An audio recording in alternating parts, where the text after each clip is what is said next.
Chapter 49. The diary was written more than 10 years ago.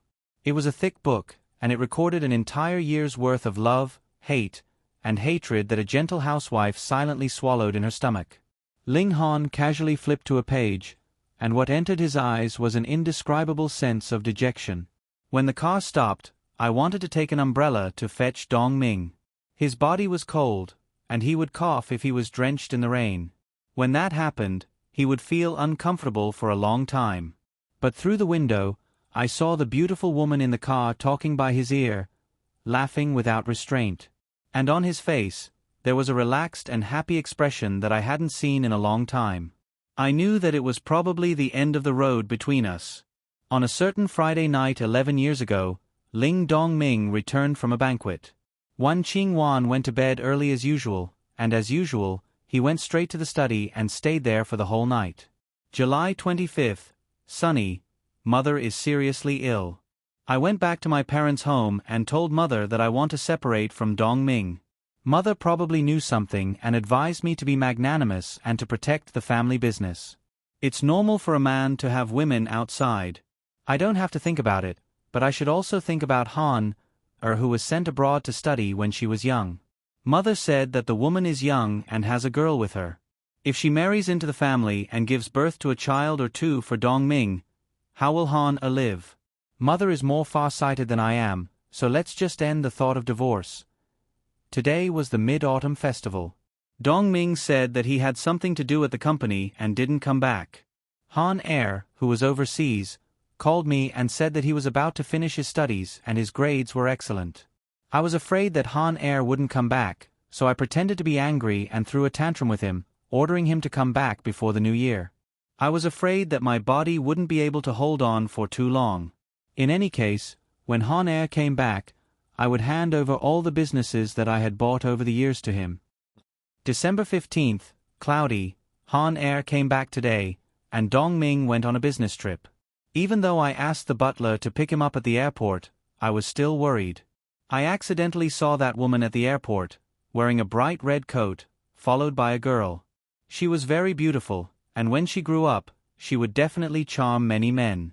That woman seemed to know me and wanted to say hello to me. I stumbled out of the airport and stood outside.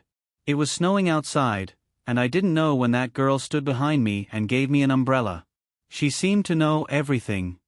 His well-defined fingers gripped the edge of the diary. Because he used too much strength, the veins on the back of his hand bulged, as if they were about to burst out of his blood vessels. Ling Han's face gradually darkened.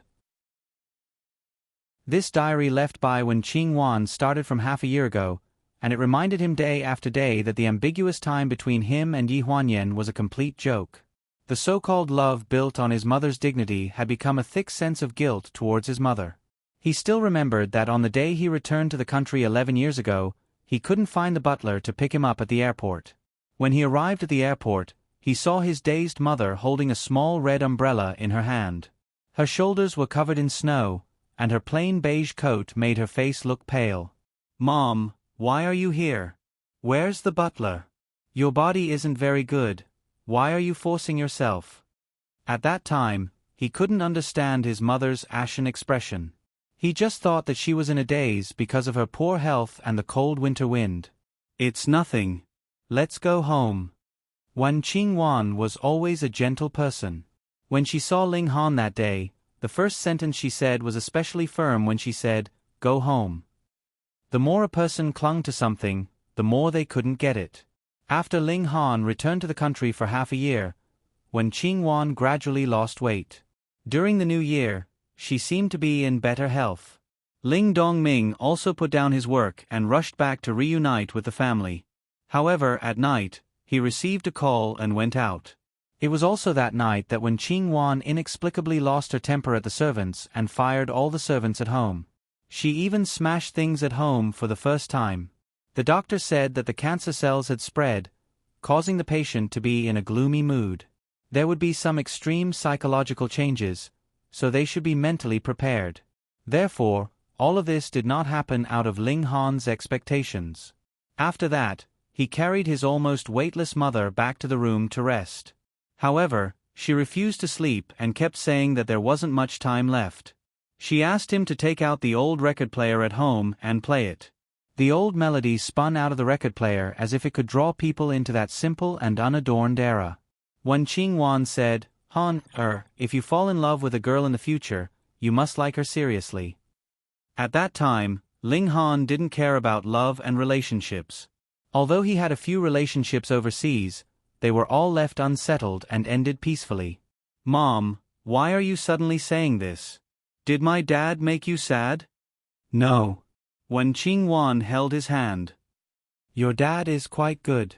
It has nothing to do with your dad. I just see that you're still so young and don't know many things. I'm afraid that you'll hurt a girl's heart one day." "How can that be? Do you think your son is such an irresponsible person?" "That's not it." She revealed a rare smile. "I know my son the best. He usually looks like he doesn't care about anything, but when he really cares about something, he can't let go of it more than anyone else." Ling Han left home when he was young and didn't have much attachment to his parents. He didn't take Wan Qingwan's words to heart. He covered her with the blanket and showed his filial piety. He was a little impatient and wanted to go to the study to study his project information. When he walked to the door, he heard Wan Qingwan's words. When he connected it with the truth he found out in the future, it was too cruel and made him regret it too much. "Ling Han, if there comes a day when you don't like that girl anymore, you must tell her clearly. Don't hide it from her. A woman's heart is the most sensitive. She can feel whether you like her or not. It's better to separate than to drag it on."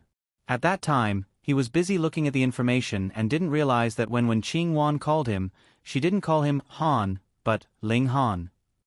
He also didn't realize that what Qingwan said to him was actually for Ling Dongming. The night was dark and the night wind hit the window, making a rustling sound. Ling Han closed the diary and locked it in the safe again. He put his hands in his trouser pockets and walked to the window. He stared at the night sky outside the window in a daze.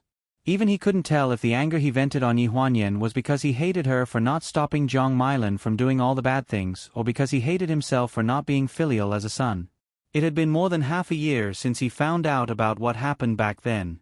That night when he got drunk, Yi Huanyan didn't give him any time to recover and had sex with him.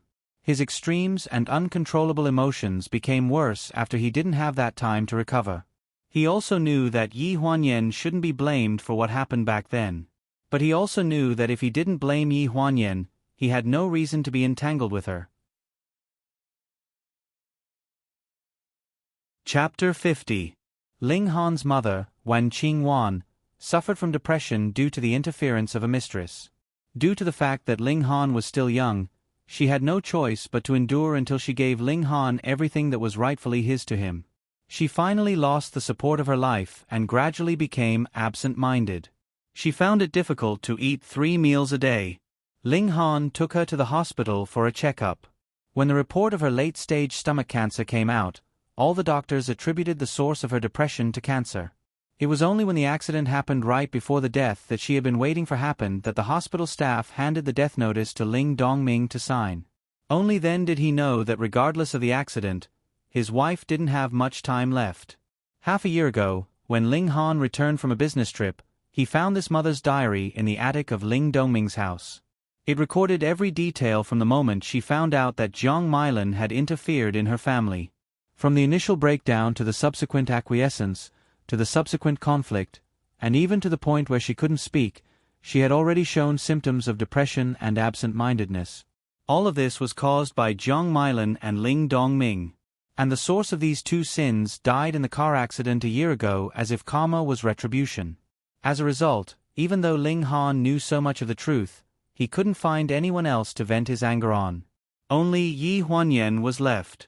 The moonlight shone through the gaps in the curtains and landed on the girl's face, faintly illuminating her exquisite facial features. Ling Han stood by the bed and stared at her for a long time expressionlessly. His mind kept replaying the words his mother had said to him when she was seriously ill. "If you don't like her anymore, you must tell her clearly. It's better to be apart than to drag it on." Rather than saying that he had tortured her for half a year, it was better to say that he had tortured himself for half a year. He didn't get the slightest joy of revenge from her. Every time he hurt her, the thick guilt and self-blame would engulf him like a long night, and then he wouldn't be able to sleep at night. Perhaps letting her go would also be letting himself go. The next morning, when Yi Huanyan woke up, Ling Han was downstairs having breakfast. She glanced at the time on her phone, and her face tensed up. She jumped out of bed and hurriedly rushed to the bathroom to wash her face and put on makeup. Lingling stood at the dining table and saw Yi Huanyan running downstairs in a panic. "Miss Yi, do you want pumpkin porridge or black rice porridge for breakfast?"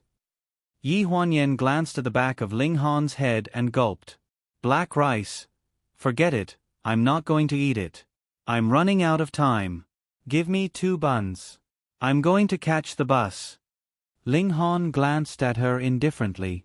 "Sit down and eat. I'll drive you to the company."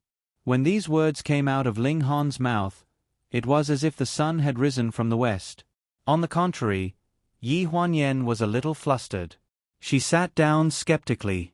Lingling hurriedly scooped a bowl of black rice porridge and placed it in front of her. "Starting tomorrow, you'll move back to Grandma's place." When she heard this, Yi Huanyan's entire body stiffened. She abruptly raised her head to look at Ling Han, only to discover that he was not looking at her at all. He was still leisurely drinking his porridge. He was still expressionless and unperturbed. It was as if those words just now were her hallucination and not something he said. "What? I won't marry you, so starting tomorrow, you'll move back to Grandma's place." Ling Han raised his head and stared at her with a pair of cold eyes. No emotions could be discerned from them. Yi Huanyan wanted to find a trace of reluctance or even a trace of strangeness in his eyes, but she did not succeed. Did this mean that he was completely disgusted with her? "I'm not going." She lowered her head and spoke in a muffled voice that seemed to contain a trace of sobbing. "You don't have the right to refuse. I'll have Chow Mu help you pack in the afternoon." Yi Huanyan bit her lip, her face pale. "If you don't want me to live here, I'll just go out and rent an apartment. I won't go back to Grandma's place." Back then, it was Grandma who told her to move to Ling Han's place. Now that she had to move back with her tail between her legs, she did not want to listen to Grandma's comforting words or the servants' gossip. Ling Han abruptly stood up, and the chair behind him scraped across the floor with an ear-piercing sound due to his large movement before collapsing to the ground with a clang. "Yi Huanyan, are you dissatisfied that your days in the Ling family are too good?" Yi Huanyan lowered her head, nearly burying her face in the bowl, and did not utter a single word. She had always been like this. When she was stubborn, she was like a donkey that could anger people to death. Ling Han stood at the corner of the table and coldly stared at her. The two were in a deadlock, as if they would not wait for one side to show weakness and would maintain this posture until the end of time. After a while, Yi Huanyan put down her spoon and avoided Ling Han's gaze as she stood up from the other side. "I'm full, so I'll leave first." Ling Han's face darkened, and he chased after her in 2 steps. "Stop right there, who said you could leave?" Yi Huanyan stood in the same spot, her head still lowered and her back facing Ling Han. She did not utter a single word. The atmosphere in the room was extremely tense. Lingling stood next to the dining table and did not even dare to breathe loudly. Ling Han glanced at the trembling servants from the corner of his eye and exhaled through his nose. He gruffly dragged Yi Huanyan into the car. As they sped along the road, Yi Huanyan gripped her seat belt and glared at them. She gritted her teeth and held back the nausea in her stomach. She was afraid that she would accidentally vomit and stain Ling Han's expensive leather seat. Halfway through the road, Ling Han suddenly braked. The ear-piercing sound exploded in her ears like thunder and lightning. If it weren't for the seat belt, Yi Huanyan felt that she would definitely fly out of the car and hit the glass, smashing it into pieces. "You said it yourself that you wanted to cut all ties with me. Now I'm giving you the chance." A cold voice sounded in the car. Ling Han held the steering wheel with a gloomy face. The veins on his forehead faintly revealed his unwillingness. Yi Huanyan held the seat belt tightly with a lingering fear. Her face was pale, and she revealed an ashen expression. However, she still straightened her neck and said, that doesn't mean that I won't move back to my grandmother's house. Cutting off all ties doesn't mean that I have to move back to Grandma's place. Just like you said, I'm not a member of the Ling family. My mother is dead, so I have nothing to do with the Ling family. Since you don't want me, then I have nothing to do with you." She was certain that Ling Han was tired of playing with her and had lost all interest in her, so now he wanted to kick her away. However, she was not a rubber ball, and it was not as if you could kick her away to where you wanted her to go. "Why are you in such a hurry to cut ties with me?" It was rare for him to show mercy, but he was rejected by Yi Huanyan. He was already impatient. When he heard that it had nothing to do with him, his face immediately darkened. He stared at Yi Huanyan's stubborn face, and the resentment in his heart suddenly surged out. "If you don't go back to the old house, where do you plan to live? Live with your old lover?" Yi Huanyan was extremely angry. She raised her head and was about to refute, "You?" Before she could say anything, his scorching lips fiercely sealed all her arguments. A pair of large hands pressed the back of her head and pushed her closer to his gloomy face. His thin lips fell and sucked the air out of her mouth, messing up her rationality. Chapter 51. His kiss was urgent and fierce. The hand holding the back of her head seemed to want to embed her into his body. He used a lot of strength. She choked in pain. The softness between her lips and teeth finally stopped plundering and slowly retreated. Ling Han threw her shoulder and avoided her gaze. His expression was cold. "It's fine if you don't move back to Grandma's place. You can't rent a house. Move out of the master bedroom. The further you are from my room, the better." Yi Huanyan lowered her head and laughed bitterly. "Okay." In Ling Han's villa, the furthest room from him was in the northwest corner of the first floor. It was cold and damp all year round, and it couldn't even be used as a place to store miscellaneous items. It could only be used as a servant's room. "Do you think Grandma will let me off so easily if I ask you to rent a house? When the time comes, Grandma will be forced to set the wedding date as you wish. You're really calculating." She was already numb to Ling Han's words. She lowered her head and was a little sleepy. She leaned against the seat and gradually became drowsy. After driving for a long time, Ling Han's cold gaze fell on the sleeping face of the girl beside him. The coldness in his eyes gradually turned warm, and there was even a trace of gentleness. She refused to leave, perhaps because she still had some thoughts about him. It was a pity that she was Jiang Mailan's daughter, and his feelings for her couldn't compare to the guilt and self-blame he felt for his mother. After a long time of neglecting her, she would pack up and leave on her own one day. In the secretary's office, Ji Xiaoye piled a thick stack of documents in front of Yi Huanyan and smiled flatteringly. "You didn't come yesterday, so I piled up so many things for you to look through. I tried my best to help you deal with some of them, but I really couldn't understand some of them, so I understand. I'll do it." Yi Huanyan looked at Ji Xiaoye helplessly. This girl was good in every way, but she was lazy and greedy. "Hey, where did you go yesterday? I don't think I heard that you asked for leave. Ling Han didn't look for you."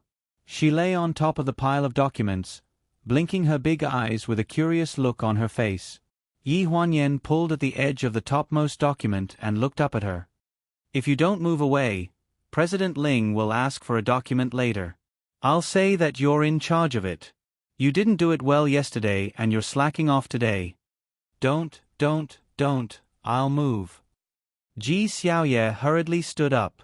The black folder was no longer bound and fell easily into Yi Huanyan's hands. She flipped to a page and carefully made notes with a pen and a sticky note. "Let me tell you a piece of breaking news. Last night, my idol, Su Nianhua, had dinner with a young lady." It wasn't strange to hear the words Su Nianhua from Ji Xiaoye. She mentioned it 7 or 8 times a day, so much so that her ears were about to grow calluses. However, now that she knew that Su Nianhua was Lu Shan, Yi Huanyan felt a little strange in her heart. However, after she silently digested this strange feeling in her heart, she showed indifference on her face. "Oh." Ji Xiaoye wasn't surprised by Yi Huanyan's indifference. She had her trump card. She didn't believe that Yi Huanyan wouldn't be surprised. "Aren't you curious about who my idol had dinner with last night?" "With who? Was it with you?" Ji Xiaoye's eyes lit up. "Oh, how did you know? Don't you know that my idol is so handsome?" "Xiao Yu," Yi Huanyan put down the work in her hands and looked up at her seriously. "If you're not feeling well today, go to the Human Resources Department and ask for leave. Go to the hospital. If you can't make it, you can go to the mental hospital." When Ji Xiaoye was first obsessed with Sun Yanhua, she would hang around in front of her every 2 to 3 days and say that she dreamed that Sun Yanhua had invited her to dinner and proposed to her last night. She was already used to such things. "Oh, I'm telling the truth. If I don't give you some evidence, you'll really—" Ji Xiaoye stomped her feet and angrily took out her phone and started to flip through the photos. "Look." The phone screen swayed in front of Yi Huanyan. She casually looked up and glanced at it. She originally thought that Ji Xiaoye was using some Photoshop software again, or Sun Yanhua's poster or something like that. However, the two people eating in the Western restaurant on the screen, one was gentle and elegant, while the other was mischievous. If this was Photoshop, it would cost a lot of money. Seeing that Yi Huanyan was stunned, Ji Xiaoye finally realized her surprise. She covered her mouth and couldn't stop laughing. She proudly flipped through the photos. "Look at this one. I secretly took this picture when Sun Yanhua pulled out a chair for me. This one is when he recommended the steak I ordered. Wow, this one is even more amazing. He found out that I was secretly taking pictures of him and took a selfie with me with my phone. Oh my god, I must have dreamed last night. Oh my god." Ji Xiaoye excitedly stomped her feet and laughed in front of her desk like a lunatic. She didn't notice Yi Huanyan's melancholy expression at all. It might be a coincidence that Sun Yanhua brought her best friend, Ji Xiaoye, out for a meal, but the place they chose was such a Western restaurant. If she still couldn't figure out what was going on, then she would have been Lu Shen's girlfriend for all those years in vain. That Western restaurant was near the high school Yi Huanyan had transferred to before she was in her second year of high school. Because the price was too high, not many students went there. She had been longing for the boneless lamb chop that Jiang Mailan had promised her for a long time. However, Jiang Mailan was too busy with work and didn't bring her there for half a year. She also said that it was unsafe for girls to carry too much money with them and didn't give her the money to eat there. At that time, Yi Huanyan was from the Moonlight clan. It was still possible for her to save up some pocket money to eat KFC. Such a high-end Western restaurant was undoubtedly a fantasy. At that time, she was still chasing after Lu Shen. She pestered and pestered him. She even followed him after school. If Lu Shen hadn't deliberately walked into that Western restaurant to get rid of her that day, she wouldn't have had the inspiration to boast. "Lu Shen, do you like the steak here?" "I like it too. Let me treat you to a meal." As the son of the major shareholder behind the school, Lu Shen was a senior rich second-generation heir. He had a good upbringing since he was young. It was natural for him to treat a girl to a meal. However, what Yi Huanyan didn't expect was that this senior rich second-generation heir was too artistic. He felt that the rotten smell of money would rob him of his artistic aura, so he never brought money with him. "I'm done eating. Let's pay the bill and go." After finishing his meal, the senior rich second-generation heir slowly wiped his mouth and picked up the black school bag beside him. Yi Huanyan looked at her idol with a smile. She didn't realize that her idol didn't intend to be a gentleman at this moment. "Lu Shen, we're friends from now on. Thank you for treating me to a meal." "Who said I was going to treat you to a meal? Aren't you the one treating me?" The senior rich second-generation heir had a serious expression on his face. At that time, Yi Huanyan probably didn't even have enough money to buy a bowl of cream of mushroom soup. What happened after that? After that, Yen, let me tell you. Brother Hua told me that the high school next to this Western restaurant was his high school. He used to eat and dash here with his friends. Both of them thought that the other party was treating them, but in the end, they didn't bring any money. I'm dying of laughter.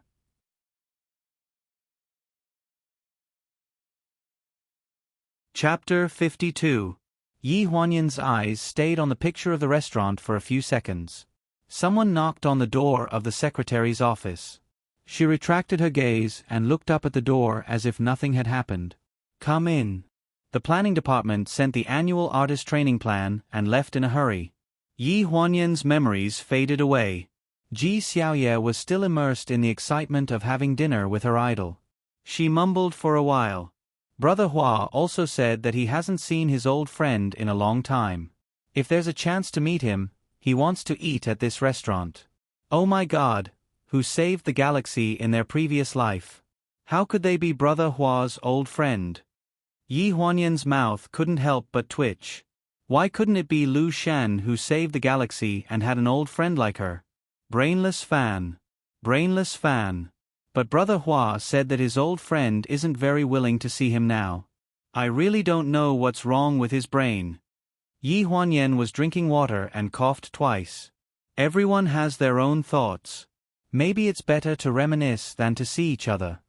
Sometimes, the best way to reminisce was to ignore the passion of another person. Since she no longer had Lu Shan in her heart, there was no need to be entangled. However, Ji Xiaoye didn't care about this old friend of hers. I also have Brother Hua's phone number. He told me that it's convenient to contact him in the future. Yi Huanyan couldn't listen to her anymore. She took 2 pieces of tissue and handed it to Ji Xiaoye. Wipe your saliva. You're not familiar with him. It's better not to interact with him. Nowadays, you can't judge a book by its cover. Hey, you can attack me, but you can't attack my idol. Be careful, we can't be sisters. Yi Huanyan spread her hands. Okay, I won't talk about it anymore. You can slowly go away. Don't disturb my work. Tisk. Ji Xiaoye snorted at Yi Huanyan's willingness to work for Ling Han. From what I can see, there are no other men in your eyes except for that crazy Ling Han. I really don't know what's so good about that scumbag. Why are you so desperate for him? My brother Hua is the best. Yi Huanyan's expression froze. She recalled what Ling Han had said in the morning, and her heart sank a little. Even if she risked her life for him, it wouldn't be long before he grew tired of her and lost all pity for her. For the next few days, when Ling Han finished his work in the afternoon and came out of the office, the secretary's office was already empty. Yi Huanyan always left the company at the end of the day, as if she was hiding from something. By the time he got home, the lights in the guest room on the first floor were off and the door was closed. She even left early for work in the morning.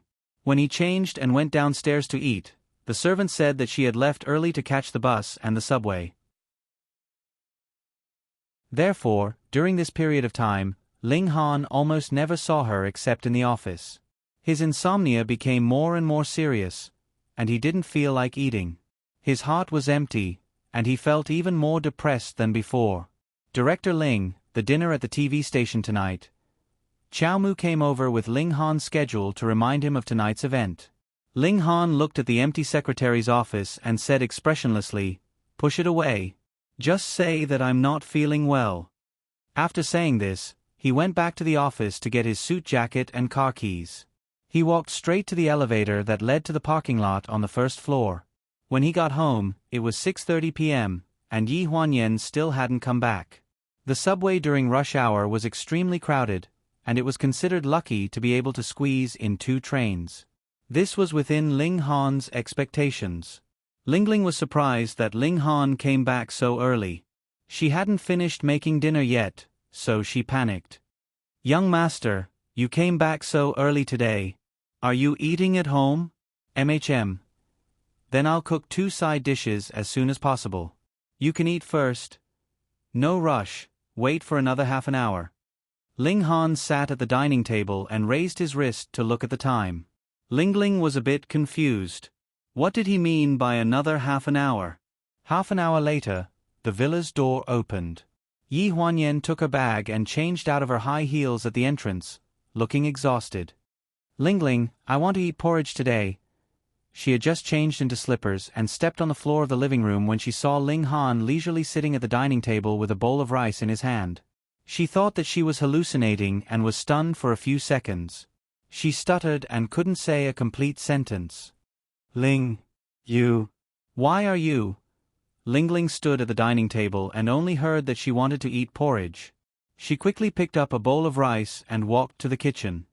There's black rice porridge in the fridge this morning. I'll heat it up for you. With Ling Han here, Yi Huanyan was a bit scared and didn't dare to be picky. When Ling passed by her, she grabbed her hand and said, "No. It's okay. I'm fine with eating." She had been deliberately avoiding Ling Han recently because she was afraid that he would suddenly find her an eyesore and mention the matter of sending her back to the old mansion. She was very careful when she ate and did things, afraid that she would annoy him. She looked at Ling Han's expression and stuffed rice grains into her mouth one by one. She looked like a frightened rabbit. Ling Han glanced at her from the corner of his eye. "You don't like the food?" "No. It's quite to my taste. It's very good. So it's fun to count the grains of rice?" Ling Han's face was expressionless. No one could tell what he was feeling or feeling. Yi Huanyan's heart sank. She hurriedly took a big mouthful of rice. Her cheeks were stuffed and even chewing was a problem. When she finally swallowed it, she looked like she was struggling and her face was red. Ling Han frowned and lowered his head to take a bite. He said in a low voice, "Today's rice is too hard." Ling, who was standing at the side, was scared out of her wits. "Really? Maybe I didn't put enough water in it. I'll make it again." "No need. Is there any porridge?" I'll make it now." "There's no leftover this morning?" Ling was stunned. Yes. "Do you want to eat it?" "Yes." Ling's eyes widened as if she couldn't believe what she had heard. She quickly ran away as if she had been granted amnesty. Ling Han saw her panicked look and touched his nose. "Do I look scary?" There was no one around, so this question was obviously directed at Yi Huanyan. She was busy drinking soup and her throat was already uncomfortable. Now that she forced herself to swallow a mouthful of rice, she felt a burning pain in her throat. She was slightly stunned when she heard this question. After a while, she honestly said, "The stuffing of the buns should be hand-chopped lean meat. The soy milk and juice should be freshly squeezed for no more than 20 minutes. This is the way of life." "You just told Ling that you were going to eat leftovers. She's probably scared." She wasn't the only one who was scared. Yi Huanyan also found it unbelievable. Ling Han had high standards for food and clothing. This was also the reason why he hadn't hired any new servants after the last batch of servants were kicked out. "What else?" he asked. Yi Huanyan's hand froze in the middle of picking up food. "What was wrong with him today? Tell me in detail. What other reasons do the servants at home think I'm scary?" Yi Huanyan swallowed her saliva and withdrew her hand from the food.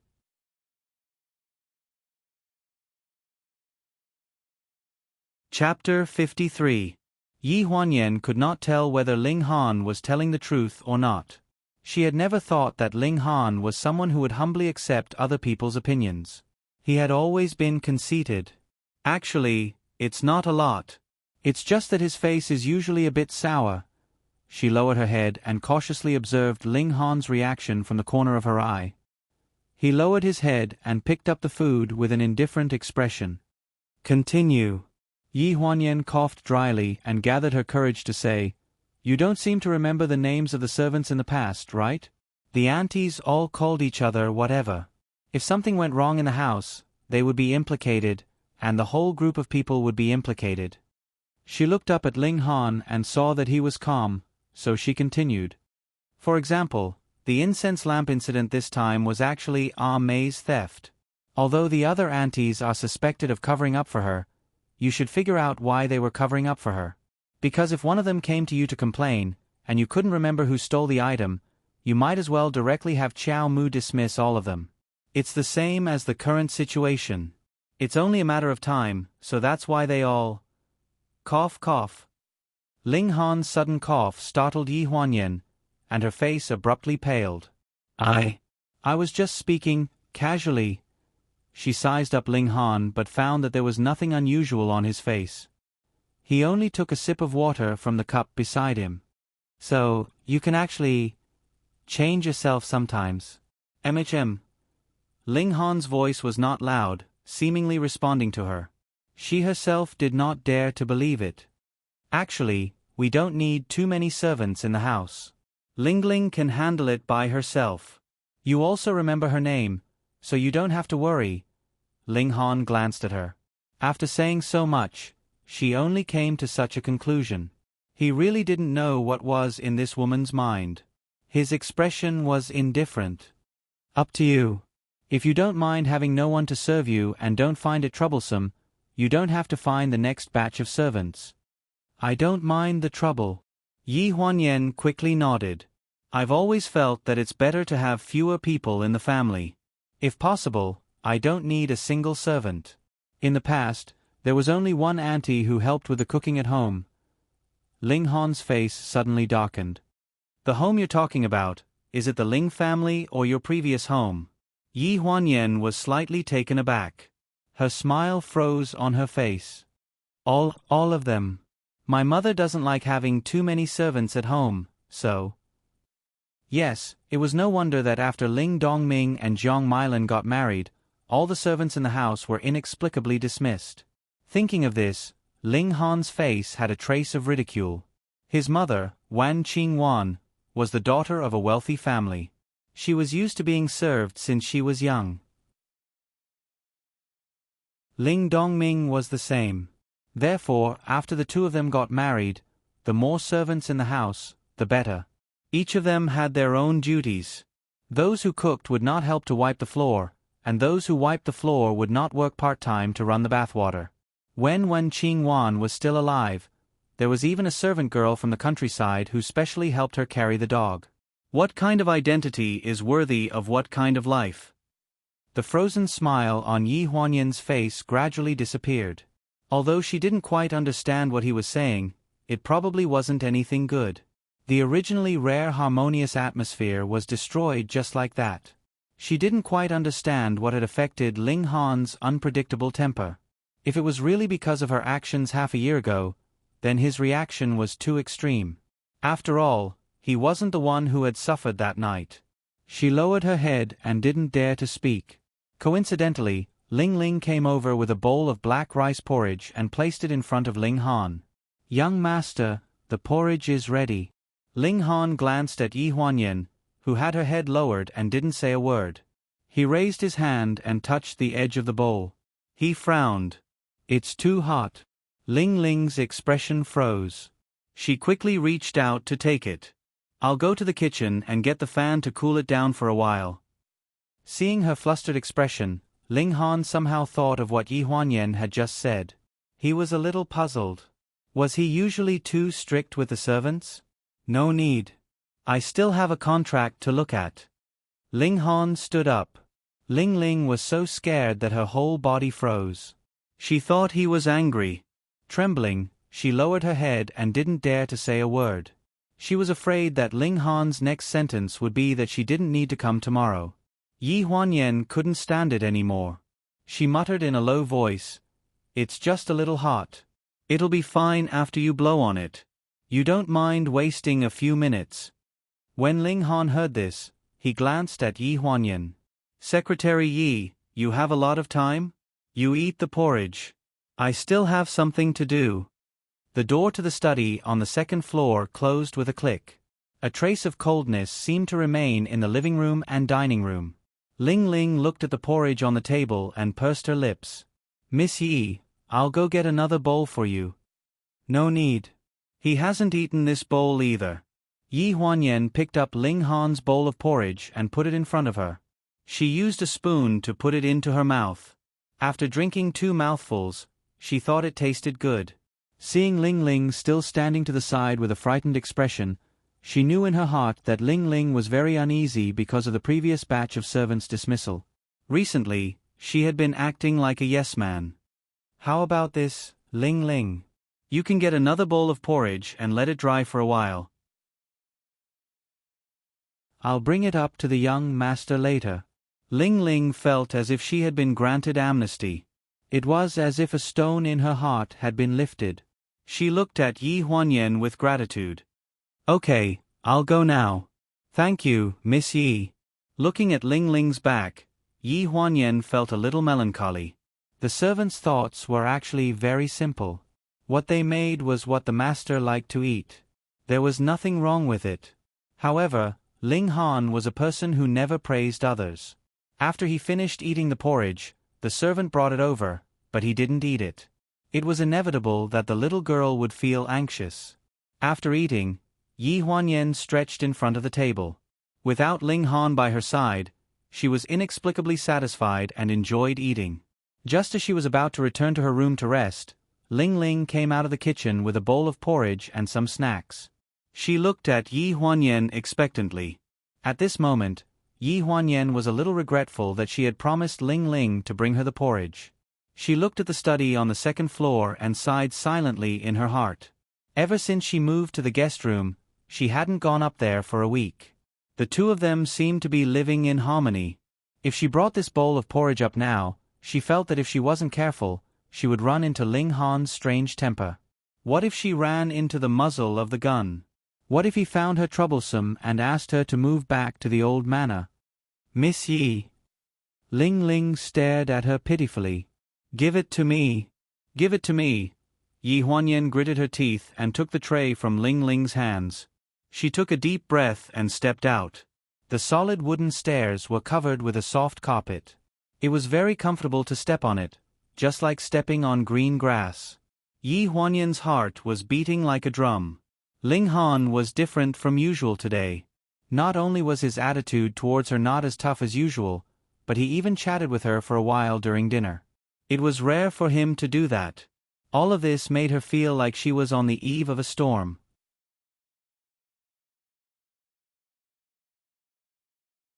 Chapter 54. Knock knock knock. Come in. Jean Yan's footsteps were a little heavy as she carefully stood at the door of the study with a tray in her hands. The black rice porridge tastes pretty good. Ling Ling even made some snacks for supper. You didn't eat much for dinner. Do you want some more? Behind the desk, Ling Han's eyes were focused on an artist training contract. He didn't look up, as if he didn't hear what Yi Huanyan said. Yi Huanyan pursed her lips and said awkwardly, I don't think you eat supper at night. Then I'd better take it back. Just leave it there. A cold voice interrupted Yi Huanyan's subservience. Huh? A look of astonishment flashed across her face. She thought she had heard wrong. Ling Han raised his head from the desk. His gold-rimmed spectacles reduced the sharpness in his eyes. His entire person vaguely exuded a scholarly aura, as if he had returned to the time when he sat in the study and helped her edit her graduation thesis. Bad hearing? I'll let you leave it there first. I'll finish reading this contract. Oh, okay. She suddenly came back to her senses and hurriedly avoided his gaze. The tray was placed on the coffee table. Although she was very careful when she put it down, it still made a sound when it hit the glass coffee table. Yi Huanyan instinctively turned to look at Ling Han, afraid that she would disturb him. She saw that he was frowning slightly and looking in her direction. Their eyes met in the air. She didn't have time to look away, nor did she dare to look straight at him. She just stared blankly for a while. Ling Han looked into those clear eyes and was momentarily dazed. It was as if everything had returned to the time when she had graduated a few years ago. When she was at home editing her thesis day and night, she was so confused that she couldn't even change the format of her thesis. Ahem. Ling Han was the first to react. He coughed twice, covered his mouth, and lowered his head. He shifted his gaze back to the contract. Yi Huanyan also had an embarrassed expression on her face. There was actually a trace of awkwardness. In the past 6 months, the physical intimacy did not allow their spirits to merge. Apart from the necessary work handover in the company, the most common thing between them was Ling Han scolding and humiliating her for no reason. It had been more than 6 months since they last spoke a few words properly. Apart from the matters on the bed, they were more like strangers under the bed even though they were superior and subordinate. She put down the plate and stood in the study with some hesitation. Looking at the wall of books, her heart slightly moved. Can I borrow a book? She vaguely remembered that a famous scholar once said that good love always starts from borrowing books. Borrowing and returning, there was a back-and-forth relationship. This was the budding of love, and also the development of love. Although Yi Huanyan did not expect a book to improve her relationship with Ling Han, at least it could ease her embarrassment. Taking the book and leaving the study was the best choice. Ling Han's indifferent voice came from behind her. "Up to you." The wall of books was full of books. It was easy to say, but when it came to looking for them, it seemed to be a bit troublesome. She looked through row after row. Some were all in English, some were finance, and some were business management. It seemed that she did not find anything suitable. "Did you find it?" Suddenly, a voice came from behind her. She panicked and casually picked a book from the shelf. She turned around and waved it. "I found it. I'll take it. I'll go first." "Wait a minute."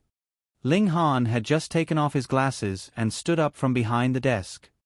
He frowned and looked at the book in her hand. "You've been looking for a long time, and you only found this book?" Yi Huanyan was slightly stunned. She subconsciously looked at the book in her hand. An inch above the place where her thumb was pressing was the Chinese translation in capital letters, "Analysis of Sex." When she saw the 4 words clearly, she did not think much of it. When she looked at the place where her finger was pressing, all the blood in her body rushed to her head. Her face was burning like fire. It was as if she had grabbed a hot potato and wanted to immediately throw it out of the window. Ling Han's eyes flashed with a trace of ridicule. He glanced at her from afar. "If you like this kind of book, you should also find a Chinese translation. Do you know your own English level?" Yi Huanyan swallowed hard. She straightened her neck and stuttered, "I recently felt that learning English should be helpful for work. And this kind of medical book is good for physical and mental health." The more she said, the worse it got. The moment these words came out of her mouth, Yi Huanyan wanted to slap herself. "Oh." He dragged his last syllable. At this moment, he was leaning against the desk. His body was slightly tilted back, and his chin was raised. He looked arrogant and noble. When he looked at Yi Huanyan, he inadvertently revealed a hint of contempt. "Good for physical and mental health?" He repeated word by word. He looked at Yi Huanyan's face, which was flushed with blood. "Then why are you blushing?" She subconsciously touched her cheek. It was burning hot. She did not know whether to throw away or take the book in her hand. She suddenly did not know what to do. In the midst of her panic, she seemed to hear Ling Han chuckle, and then the sound of footsteps gradually approached. Just as she raised her head, she was met with Ling Han's broad chest and the familiar smell of tobacco on his body. She quivered and wanted to dodge, but her pair of legs failed to live up to her expectations. It was as if they were filled with lead, and she couldn't move at all. Ling Han stood in front of her, a pair of hands over her shoulders, encircling her in a small space, and gradually found it difficult to breathe. She could feel the top of her head rubbing against his chin. She could feel his breath brushing against her hair. He leaned forward slightly, and his chest brushed past the tip of her nose. The faint but clear smell of men's cologne was like a light breeze. It was mixed with a hint of tobacco, and it made her heart secretly feel an indescribable feeling of reunion after a long separation. The scent that lingered every night in the past was only a few days away, but it made her miss it very much. The man in front of her moved closer to her. She suddenly lost her center of gravity and cried out in surprise. She fell backwards. "Ah!" The back of her head hit the block, but it did not hurt as much as she imagined. Her hands subconsciously held onto the corner of the bookshelf behind her to prevent herself from falling. Ling Han put one hand over her shoulder and bent his upper body slightly. At this moment, that exquisite face was so clear that it lost focus and gradually became blurry. Yi Huanyan's cheeks were swept by the tip of his nose. She felt like she had been electrocuted and trembled all over her body. His widened eyes contained a trace of astonishment that he hadn't been able to restrain in time.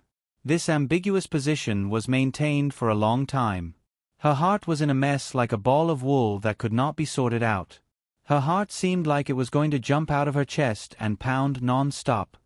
"If you don't get up now, Are you planning to use my hand as a pillow for the rest of your life? The cold voice pulled her back from her chaotic thoughts. She suddenly came back to her senses and held onto the bookshelf to steady herself. At this moment, the block on the back of her head was suddenly pulled away and fell in front of her eyes.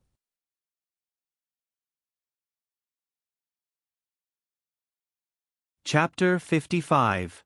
Ling Han's fingers were slightly red, probably from the weight of the book. He was holding a blue hardcover prose anthology, Tagore's Stray Birds. Only then did Yi Huanyan realize that it was this book that had saved the life of the back of her head. Compared to sex analysis, which is more practical than theoretical, it's more appropriate for a woman to read poetry to improve her self-cultivation. A book of stray birds was slapped on her chest without any pity, causing her to cough uncontrollably. She hugged the book with one hand and sniffed as she secretly made a throat-slitting gesture at Ling Han's back. When Ling Han turned to leave, he was slightly stunned when he heard the cough. From the corner of his eye, he caught sight of her grimacing and making a face at his back. A strange look appeared in his eyes. He walked straight to the coffee table, picked up the bowl of porridge, and sat down. Yi Huanyan held the two books in her hands and turned to look at the bookshelf for a long time. For a moment, she couldn't remember where she had gotten the sex analysis book. She scratched her head. Where did this book come from? You can bring it back to study it. A casual voice came from the sofa. Yi Huanyan's mouth twitched. No need. Anyway, I don't really understand it. It's okay. If there's anything you don't understand, you can come to me. I'll teach you. Cough cough. Yi Huanyan felt as though something had entered her throat. For a moment, she couldn't stop choking. I'm talking about teaching you English. Ling Han turned around and glanced at her indifferently. She was embarrassed by this glance. Her face was burning, and she didn't dare to refute. She hugged the two books and ran away. Her fleeing figure was a little flustered. When Ling Han saw it, a trace of warmth appeared in his eyes. His slender fingers clasped the edge of the bowl of black rice porridge that was already cold. He brought the spoon to his mouth and tasted it. It tasted pretty good. The black rice porridge tasted better when it was a little cold. Yi Huanyan hugged the two books and ran back to her room on the first floor. She didn't care about Ling Ling's questioning gaze and directly closed the door. She collapsed at the door, panting heavily. Her face was red as though she had run a marathon. She was out of breath. The two books in her hands were exceptionally hot. She lowered her head and glanced at them. She instantly closed her eyes sinfully and threw the two books on the sofa in the room. Why did she borrow books for no reason? Also, what did Ling Han read usually? No wonder. Her face burned up once again as the image hit her. She stomped her feet and plunged into the bathroom. The next morning, Yi Huanyan woke up early as usual. She wanted to catch the bus before Ling Han woke up. Just as she changed and opened the door, she saw Ling Han sitting at the dining table eating. Ling Ling was busy putting the toast on the table. When she saw Yi Huanyan come out, she smiled and said, "Miss Yi, you're up. Breakfast was just made. It's still early, so why don't you leave after breakfast?" "Yes. It's quite early." Yi Huanyan walked over to the dining table in shock. She had woken up early, so there was no reason not to eat breakfast at home. However, Ling Han had to go to work at 10 o'clock every day. It was only 7 o'clock today, so why was he up? He was dressed neatly too. She hesitated and sat down at the dining table. She took a bite of the toast that Ling Ling served. What are you doing today? So early?" When he heard this, Ling Han looked up at her. The company is going to choose the year-end holiday location for the artists in the next 2 days. Plus, we're wrapping up all the artists' work before the end of the year. Do you need me to say more? No, it's okay. Yi Huanyan swallowed the toast and took a sip of milk. She felt at ease, but at the same time, there was a trace of inexplicable disappointment. After drinking the milk, Ling Han slowly wiped his mouth. He got up and walked to the sofa to get his coat. When he saw that Yi Huanyan was still standing, he frowned. "You're not leaving?" Yi Huanyan stuffed a tomato into her mouth and looked at her watch. It's still early. I'll take the 8:00 bus. Ling Han's face suddenly darkened. Yi Huanyan realized that something was wrong and added, "The company didn't tell me to go to work early. As a secretary, your boss is going to work early. Do you have the time to dawdle here?" Ling Han's words made Yi Huanyan tremble. What kind of evil wind was blowing so early in the morning? She thought that if he left early, she wouldn't be in such a hurry to go to work. In the black MPV, it was unbelievably quiet. Other than the sound of the wind blowing through the car's glass, Yi Huanyan could barely hear anything. Her mind was groggy and she couldn't lift her spirits at all. "Did you read the book you borrowed last night?" Suddenly, Ling Han's voice sounded. She suddenly quivered and woke up from her drowsiness.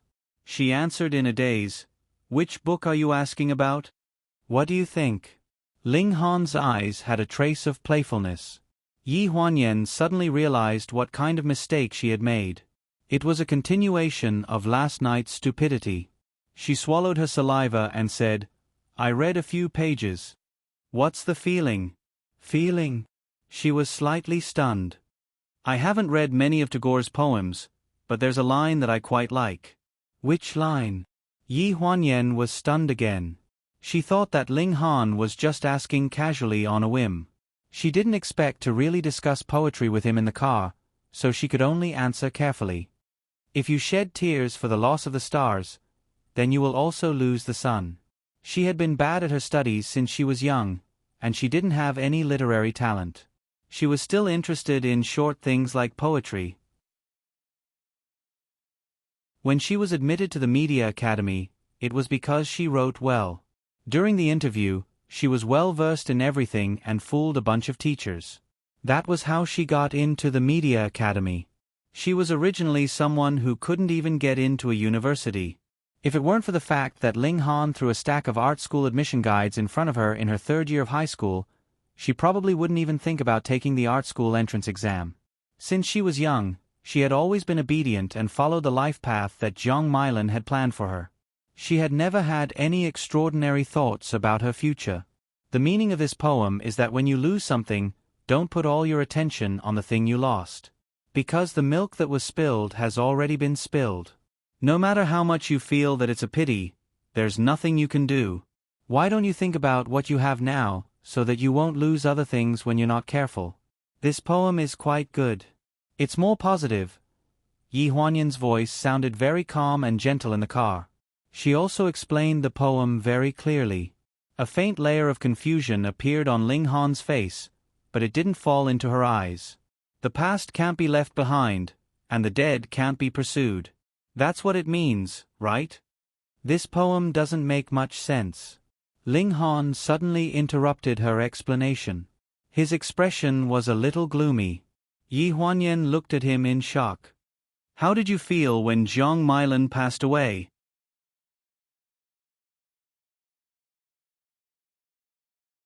Chapter 56. Yi Huanyan suddenly frowned when she heard the words Zhang Mailan. In terms of seniority, Ling Han had to call Zhang Mailan Aunt Zhang. And at this moment, putting aside the fact that he was being impolite, his question was also somewhat hard to fathom. Was his focus on the matter of Zhang Mailan's death or her feelings? Perhaps it was because she was used to reading and understanding Ling Han's every move and every word that he said. His rather straightforward sentence now was full of danger in her eyes. Ling Han slowed down the car and turned to look at her. His expression was calm, as if he was just asking casually. "It feels like the sky is falling down on my shoulders," she answered honestly. When Zhang Mailan was alive, she didn't have a good relationship with Ling Han, but she still had a good relationship with him. Usually, when he didn't eat at home, she would ask Yi Huanyan to pack food and send it to his place. During the holidays, she would also take the initiative to call him home for dinner. Yi Huanyan selfishly felt that Ling Han didn't have any hatred for her mother. After all, her mother wasn't a mistress. Ling Doming's original wife had died half a year ago before Zhang Mailan moved into the Ling family. It was difficult to be a stepmother. In her eyes, Zhang Mailan had already done her best. Being able to make Ling Han properly call her Aunt Zhang was already an incredible matter. When Ling Dongming and Jiang Mailan were in a car accident, the first person to receive the call was Ling Han. Yi Huanyan was in the company at that time, organizing documents in Ling Dongming's office. Ling Han called her and told her to take a taxi to the hospital and not to panic. It was that sentence that made her feel that the sky wouldn't fall. She didn't say this to Ling Han. At this moment, Ling Han's eyes were a little cold, as if he wasn't interested in her words. He asked indifferently, "What kind of person do you think your mother is?" "My mother?" Yi Huanyan hesitated for a moment. "My mom is a pretty good person. She might be a little vain, but she always bought branded bags for herself. She's a workaholic, and she's very passionate. She's good at dancing. I remember that Uncle Ling liked to play some music with my mom at home and dance with her. I bumped into them a few times, and it was quite awkward. I used to think that Ling Dongming was a pretty good person. He had brains, talent, and ambition. He managed pleasure company very well. When it was sent to me, it didn't take much effort. Some of the other branches and some of the rented shops were also very reliable. There have never been any legal disputes." It was rare for Ling Han to speak so earnestly, which made Yi Huanyan a little uncomfortable. She followed his words and said, "Uncle Ling is indeed a very good person. He took me and my mother in and treated us very well. What you see in front of you is not necessarily the truth." Ling Han suddenly glanced at her. "My father isn't a good person, so you shouldn't think that your mother is so good." These words made Yi Huanyan frown. Did he have something against Jiang Mailan? Or was it against Ling Dongming?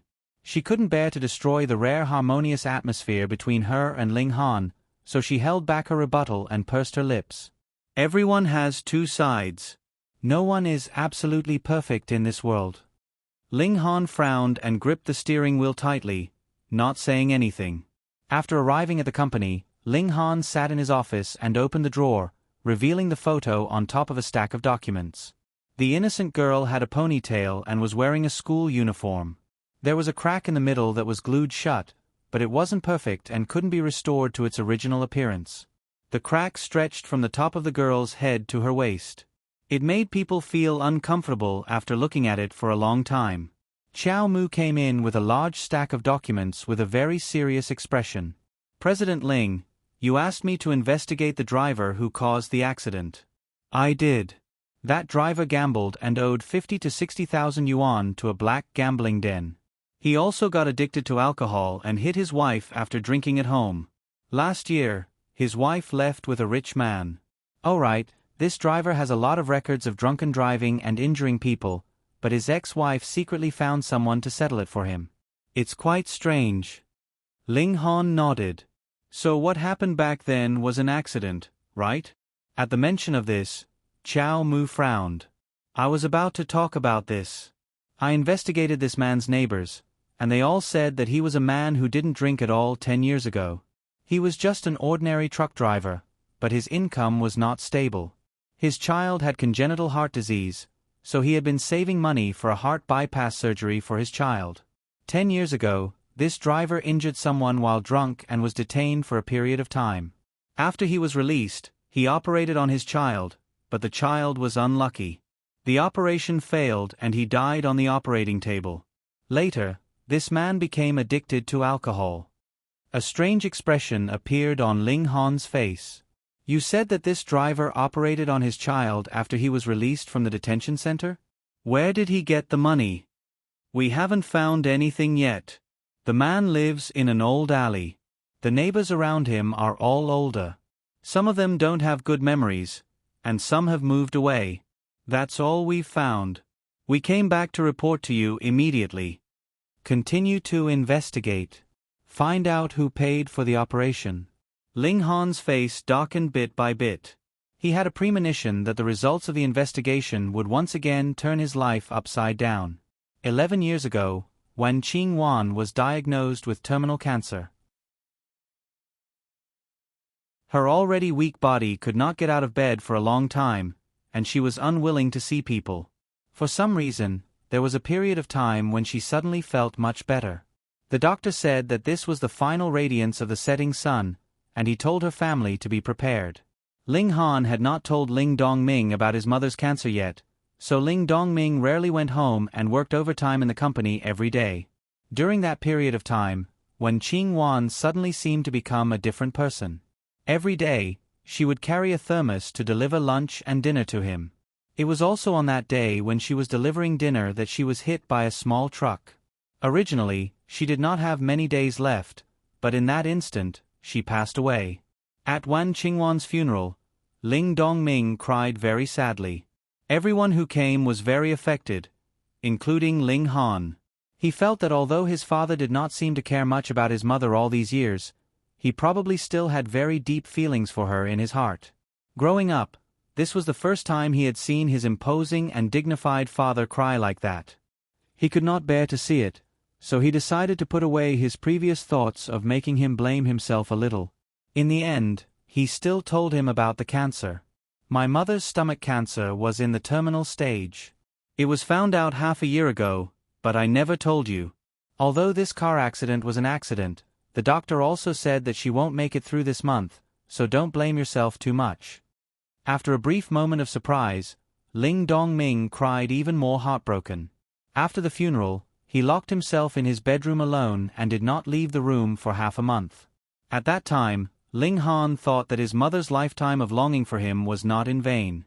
Unfortunately, his mother did not see it.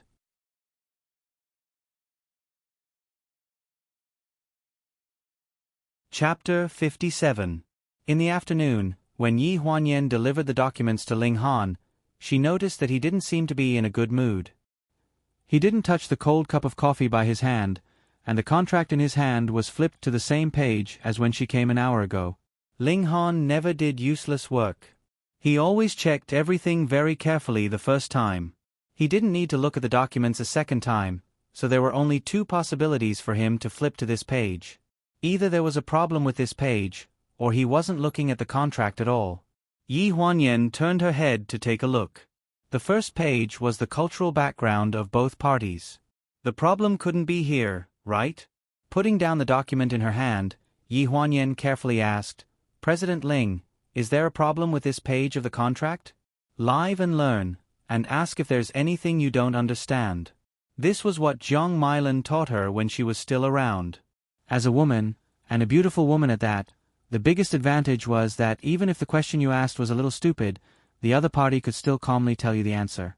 Ling Han's gaze shifted from the company's cultural background to Yi Huanyan's small face with light makeup.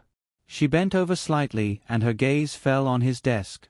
When she bent over, it revealed a pair of small collarbones under her fair neck. Below the collarbones, there was a faint black mole between her breasts, which seemed to emit a fatal attraction.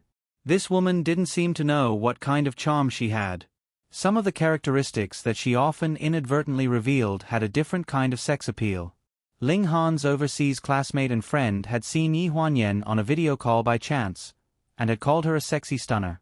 At that time, Yi Huanyan had just entered university. She had rashly barged into his room in a dress from the tennis club to ask him to teach her how to play tennis. Kevin had seen it all in the video call.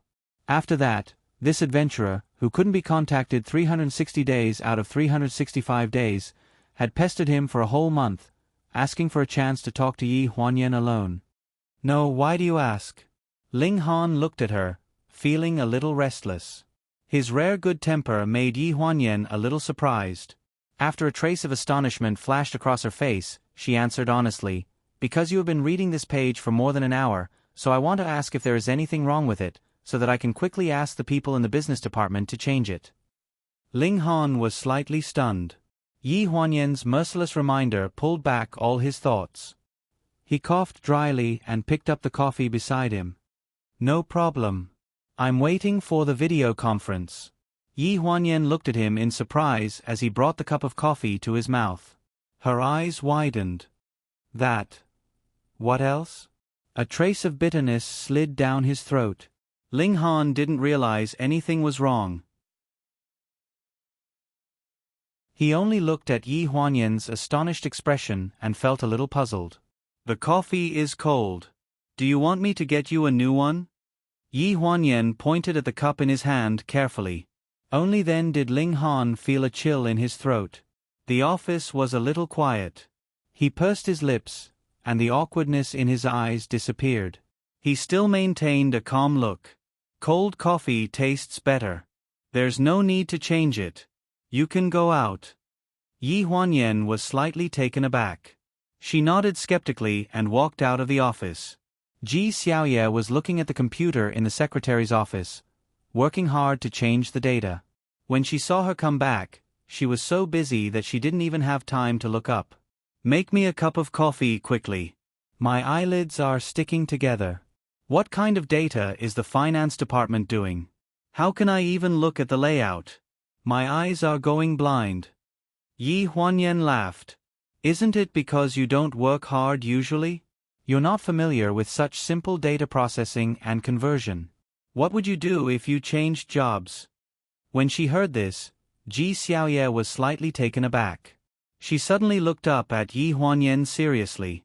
You're right. I can't just rely on you to support me. I'm starting to learn these things today. I must learn them well and then change jobs. What do you mean by relying on me to support you? You're supporting yourself now, okay? It's not like you just graduated from university. Yi Huanyan couldn't help but correct her. I'm relying on you to begin with. Ji Xiaoye mumbled softly, but she didn't dare let Yi Huanyan hear her. Yi Huanyan took the cup on Ji Xiaoye's table and went straight to the pantry.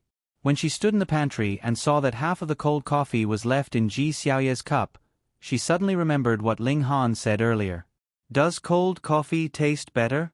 There was no one around. She leaned close to the cup and secretly took a sip. She covered her mouth and forced herself to swallow. So bitter. What kind of strange illness did Ling Han have? At this time, the laptop screen on the desk of the president's office shook twice and flashed a handsome man's face. He had chestnut curly hair, deep eyes, and very three-dimensional facial features. He was obviously of mixed blood.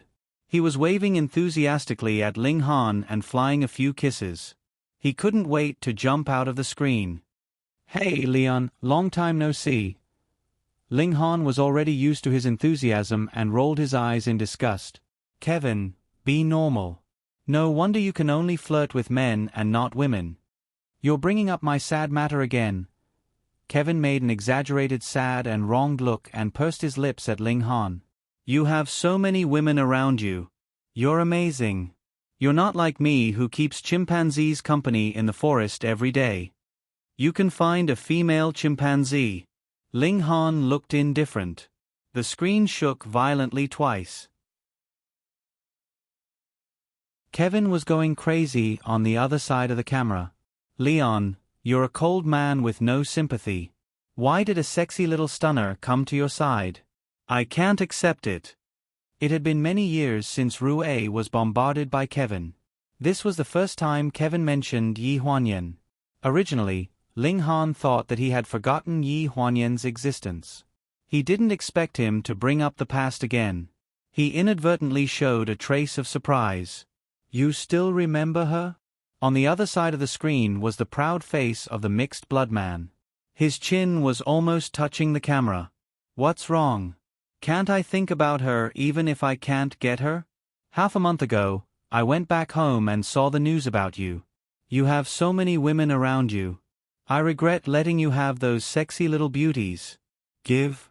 Ling Han was dumbfounded. Back then, this man had begged, threatened, and enticed him for a month. He didn't even get Yi Huanyan's contact information, let alone formally meet her. His imagination was really rich. Kevin, she doesn't know you at all. You have to have a limit to your narcissism. Otherwise, it's really easy for you to be single for the rest of your life. Ling Han kindly reminded him. Kevin smiled meaningfully at the other end of the screen. Don't you have a saying that if fate brings us together, we'll meet even if we're thousands of miles apart? If you tell me now that you don't like sexy little stunners, I'll pack up my tent, say goodbye to the gorilla I just met, and then return to the city to buy the fastest ticket to meet her. Ling Han's brows unconsciously furrowed as he asked in a deep voice, Kevin, are you serious?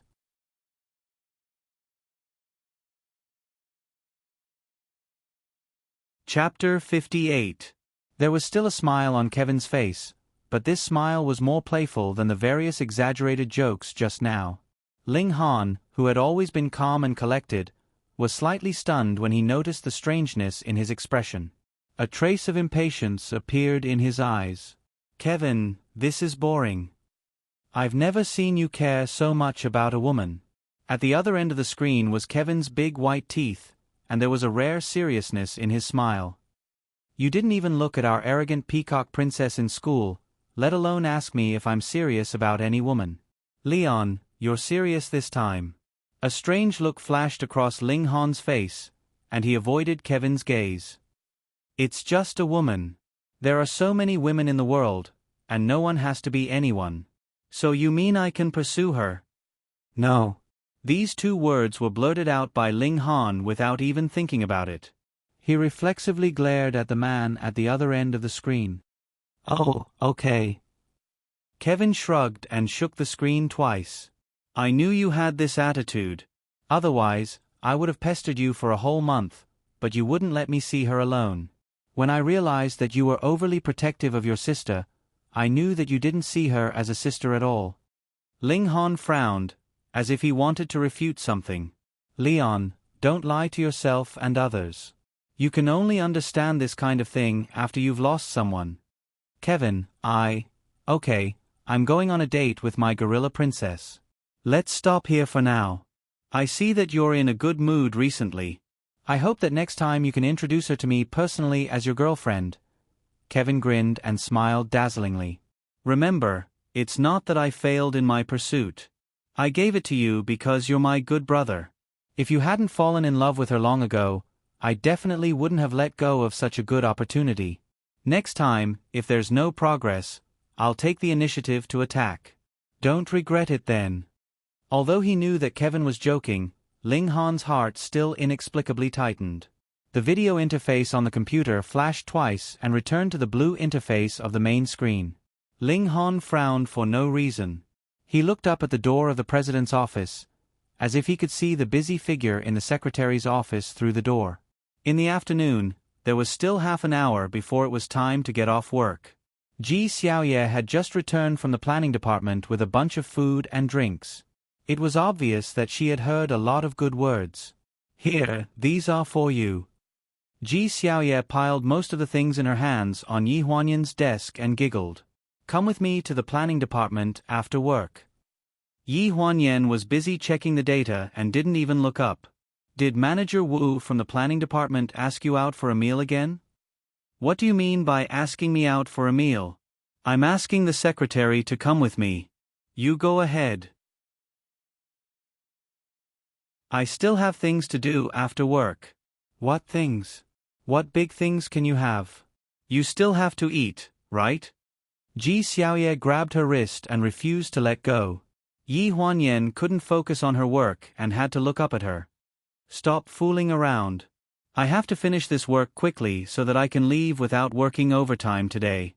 I have to buy a new phone." The last time she dropped her phone at the entrance of the company, she didn't have time to buy a new one. She was still using an old one. It wasn't very comfortable in her hands and she missed several calls from clients. "It's just a new phone. Can't you buy it any time? Come with me for a meal first, okay? I'll go with you to buy a new phone after dinner." Yi Huanyan frowned. "I don't drink." "Who said anything about drinking?" Seeing that Yi Huanyan had relented, Ji Xiaoye immediately showed a happy expression. "I don't want you to drink. If someone asks you to drink, I'll drink all of them." "Okay." "I have to go home before 10 p.m. Okay. "No problem." Ji Xiaoye looked as if everything was negotiable. However, based on her past behavior, Yi Huanyan had a headache. She always agreed well at the beginning, but when it came to real situations, she couldn't control herself. Before leaving work, Yi Huanyan knocked on the door of the CEO's office. "Come in." Ling Han's tone had a hint of authority. Yi Huanyan closed the door and stood a little far away from Ling Han's seat. "The planning department is having a dinner gathering. I might be going back a little later tonight." She didn't want to repeat the same mistake. It was better to inform Ling Han about this kind of evening gathering in advance to prevent the same thing from happening again. Ling Han seemed to be thinking about something. When he saw her come in, he looked absent-minded.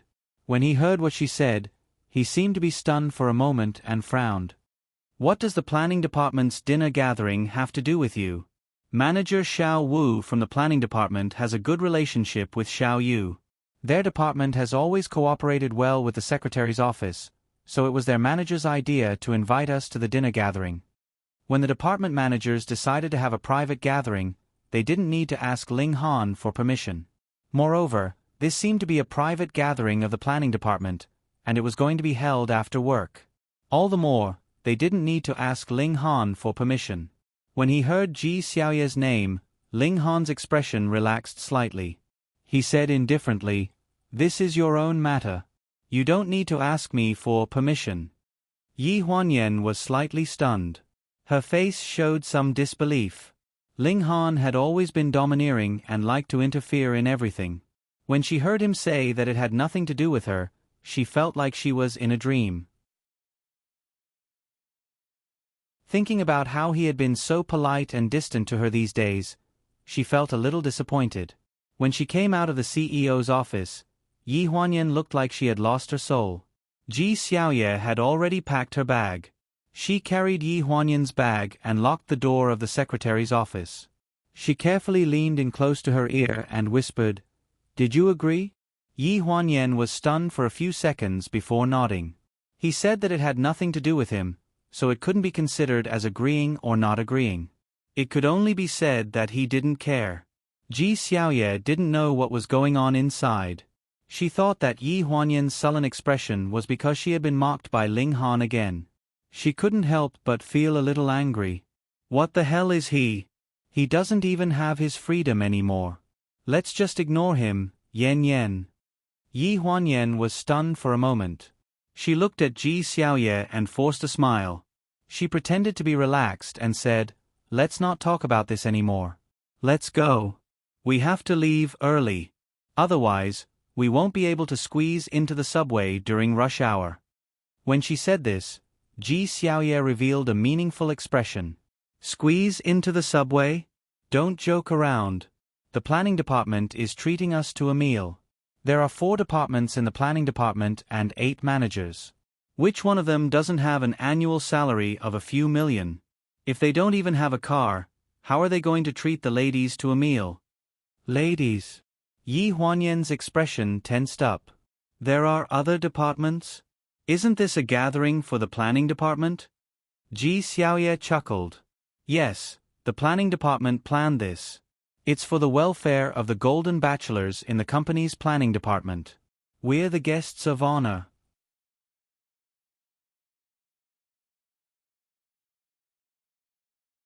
Chapter 59. What golden bachelor? Yi Huanyan vaguely sensed that something was wrong. She stared blankly at Ji Xiaoye, who was half a head shorter than her. Ji Xiaoye felt a little guilty under her gaze. She swallowed hard and said, "Well, actually, it's not a bad idea to get a free meal. I'm single, and you are considered a single. What am I?" Yi Huanyan suddenly realized that this was not a department gathering. Her expression changed. "I'm not going." "Don't." Ji Xiaoye grabbed Yi Huanyan's wrist and stopped her from leaving. At this moment, a black BMW drove out of the company's garage. Through the car window, they could see Manager Wu from the planning department smiling politely. The car slowly stopped in front of them. Yi Huanyan did not want to argue with Ji Xiaoye in front of others, so she immediately stopped what she was doing. The window of the black BMW rolled down slowly. Manager Wu sat in the driver's seat and smiled at Yi Huanyan. "You must have waited for a long time, Secretary Yi, Secretary Ji." Yi Huanyan was about to say that she did not want to go, but Ji Xiaoye beat her to it. No, we didn't wait for long. Let's go." As she spoke, she opened the back door and stuffed Yi Huanyan in. She sat in the back as well and gave Yi Huanyan a look with a bitter expression. Yi Huanyan was helpless. She could not disrespect Ji Xiaoye in front of others, so she could only sit there gloomily and lower her head to question Ji Xiaoye on her phone. What kind of party is it today? Tell me clearly. Ji Xiaoye was busy chatting with Manager Wu when her phone suddenly rang. She met Yi Huanyan's covetous gaze and instantly understood. She lowered her head to look at her phone. It's just a normal party. The planning department is really treating us to a meal. It's not just you and me. There are other girls in the company, and a few new interns from their department are also present. They're all single?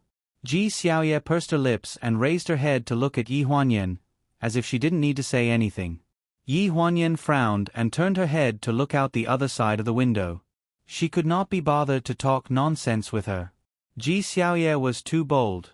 Ji Xiaoye. If Ling Han found out that she came out for a blind date party, and that it was a blind date party under his company's nose, she would be in trouble. She was too reckless. Secretary Yi, are you not feeling well? You don't look too good, Manager Wu, who was driving, asked cautiously. Yi Huanyan was in a daze. When she heard the words Secretary Yi, she was slightly stunned. She glanced at Ji Xiaoye, who was trembling in fear and did not dare to speak, and said calmly, "It's nothing. I just haven't attended a department party in a long time. I heard that there are interns, and I thought that since the young children are playing together, they might not be able to relax when they see me." After all, she worked for Ling Han. If there was anything going on below, those people were afraid that she would tell Ling Han. Even if she did not do so, the people in the company treated her as one of Ling Han's eyes. In response, Manager Xiao Wu smiled. "Secretary Yi, I'm afraid you don't want to eat with those insensible children. If you don't want to, how about this? I'll make a call and book another private room with fewer people. It'll be fine with just the few of us eating." Upon hearing this, Yi Huanyan's expression turned even uglier. She did not know if Manager Wu had really misunderstood her, or if there was something else, but she felt that there was a hint of discomfort in his words. Ji Xiaoye knew Yi Huanyan's temper the best. She did not like this kind of situation to begin with. Now that Manager Wu wanted to talk to her about it with fewer people, she had to avoid it even more.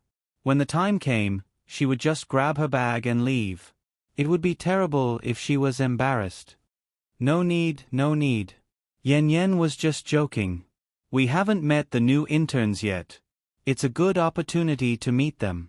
We'll be working together in the future, so it's more convenient this way. That's true. Manager Wu pushed his glasses up the bridge of his nose. Yi Huanyan rarely communicated with the people in the company in private.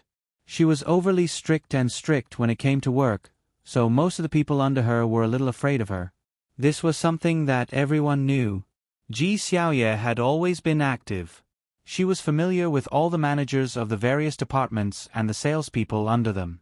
Many people asked her for help. As long as it was not too overboard and did not harm the interests of the company, she would help most of the time. If she could not help, she would look for Yi Huanyan and act coquettishly, and she would help. This Manager Wu had not been fawning over her for a day or two. He was the vice president of the second planning department. He could be considered as a parachutist in the company. He was poached from another media company by the headhunting company. He was quite capable and became a vice president at a young age. The recent few planning projects were the most outstanding ones in the second department, and many of them were his ideas. Ji Xiaoye looked at him in a new light. Yi Huanyan originally planned to say that she had something to do and leave early when she arrived. However, when she saw Ji Xiaoye chatting enthusiastically with someone, she could not help but worry. This girl had never been in a serious relationship before. She was afraid that she would be deceived if she did not handle it well. This Manager Wu looked honest, but he always gave Yi Huanyan the feeling that he was a veteran in the field of love. She was not sure if her intuition was wrong, but she could not tell how much affection this Manager Wu had for Ji Xiaoye in his eyes. Pleasure Group. The company's employees got off work one after another.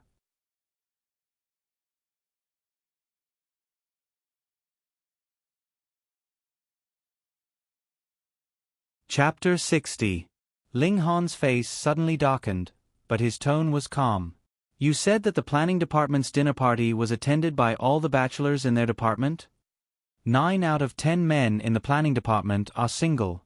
Other than a few directors who are older and married and don't participate in this kind of activity, it seems that almost all of them went. Although some of them are married, they still went to join in the fun. The work in the planning department of pleasure had always been heavy. They had to work overtime 5 days a week. Sometimes, when they were called back on Saturday or Sunday, even if they were overseas, they had to buy a plane ticket and rush back immediately. This kind of work intensity caused a serious imbalance in the ratio of men and women in the department. Even if they recruited female employees every year, only a handful of them could last for more than half a year. Moreover, if they got married and had children later on, they would have to resign. The work intensity was high, and the planning department was favored by the heavens. Huan Yu had specially set up a floor for them to work. To put it nicely, it was to be independent and not be disturbed by the outside world.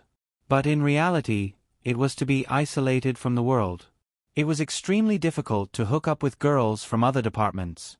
Did President Ding of Century Prime call this afternoon? Huh? Chow Mu was slightly stunned. He did not understand why they suddenly talked about clients when they were talking about the company.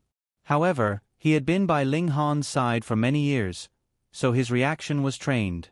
He hurriedly said, "There were 3 calls. One of them was from the assistant to confirm tomorrow's dinner, and the other 2. Call him and tell him that I have something to do tomorrow, so dinner will be changed to tonight." Century Prime wanted to invest in the pleasure department, and their President Ding could not wait to call the pleasure department 10 times a day. Ling Han intended to cooperate with them. After all, Century Prime had a lot of money, but he did not show it recently to keep them in suspense. "President Ling, I'm afraid it's not very appropriate, over there." Chow Mu showed a troubled expression. They had already made an appointment, so they could not change the time like this. "Just say that Shang Anren will be there." Ling Han glanced at Chow Mu. He had already stood up from the chair and started to put on his coat, not giving him any chance to refute. Hearing Shang Anren's name, Chow Mu's face froze. A strange look flashed through his eyes, but he quickly nodded and made the call. President Ding, who was at the peak of the century, was interested in Shang Anren. This was a well-known fact. Although the matter between Shang Anren and Ling Han was well known, after all, one was an entertainment star, and the other was a consortium leader. Ling Han had an absolute advantage in this kind of thing.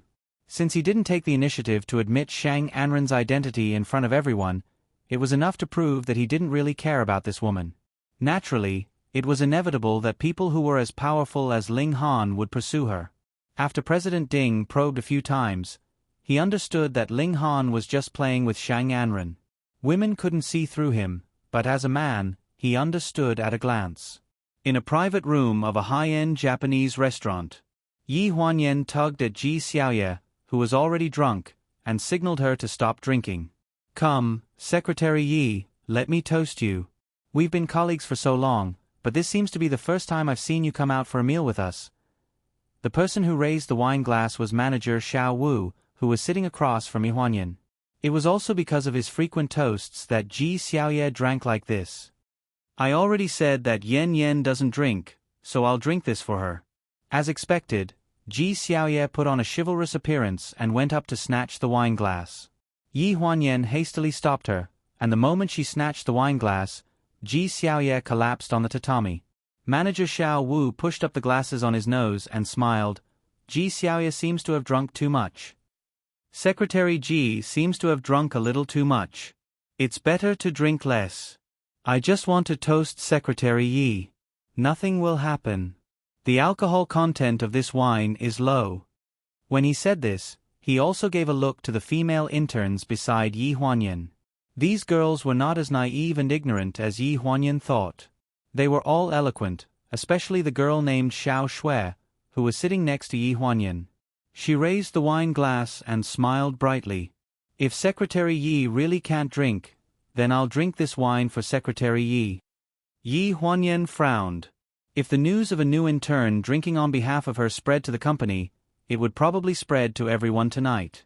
They would say that Yi Huanyan bullied the new intern, right? No need. How about this? "Xiao Yu drank too much, so I have to send her back early." I'll drink this glass of wine as a gift to everyone. I can't play with you to the end. Yi Huanyan raised the wine glass, and his tone was polite and courteous. Compared to those interns who knew how to do things, and even some who went to the washroom with the vice president opposite them to do something shameful, strict and inflexible wasn't enough to describe them. Manager Xiao Wu didn't stop him and watched as Yi Huanyan drank the wine. Can I? Yi Huanyan put down the glass and looked at Manager Xiao Wu without a change in expression. Her alcohol tolerance wasn't bad, especially after attending many banquets with Ling Han over the years. She had to pretend to be polite with those people as a secretary and drank on behalf of many people. She had drunk enough of those forced drinks, so now she felt nauseous when she saw wine. If it wasn't necessary, she would definitely not drink. Good alcohol tolerance, and you say you can't drink. I think Secretary Yi can drink 1,000 glasses without getting drunk. Yi Huanyan smiled politely and lowered his head to support Ji Xiaoye. The wine has been drunk, so the two of us will be leaving first. Thank you for your hospitality, managers. After 3 rounds of wine, the managers at the banquet found their targets and got up one after another, preparing to leave together with Yi Huanyan. Xiao Li drank too much. I'll send her back. Xiao Shui, you can follow Manager Wu. The person who spoke was Manager Fei from Planning Department 2. He was a man in his 40s with a wife and children, so he came to this kind of banquet. From the beginning, Yi Huanyan couldn't be bothered with him, but luckily he knew how to read the situation and didn't have the guts to provoke Yi Huanyan, so his target was the new intern, Xiao Li. Xiao Li was also a person who knew how to do things. After drinking 2 glasses of wine, she didn't even know who she was anymore. She kept calling him Brother Fei, which gave everyone goosebumps. Other than Manager Wu, the only ones who were sober were Xiao Shui, who had a good alcohol tolerance, and Yi Huanyan. The 3 of them saw Xiao Li and Manager Fei go out twice, and when they came back, their clothes were disheveled and their faces were flushed. They didn't need to think to know what happened. How about this? Secretary Ji drank a lot too, so I'll send the 3 of you back together. After all, I was the one who brought you here, so I have to be responsible for you. Manager Wu stood up from the tatami and brushed the creases off his white shirt. Even in this mess, he still looked immaculately dressed. Yi Huanyan frowned. No need, Xiao Yu and I will just take a taxi. At this time, the taxis are changing shifts, so you probably won't be able to get a taxi. Secretary Yi, don't worry. 2 of you are sober, so I can't do anything to you, right? There are so many people here. If each of you kick me, I'll have to take sick leave tomorrow. Manager Wu smiled naturally, as if Yi Huanyan was measuring the heart of a gentleman with his own mean measure if she didn't agree.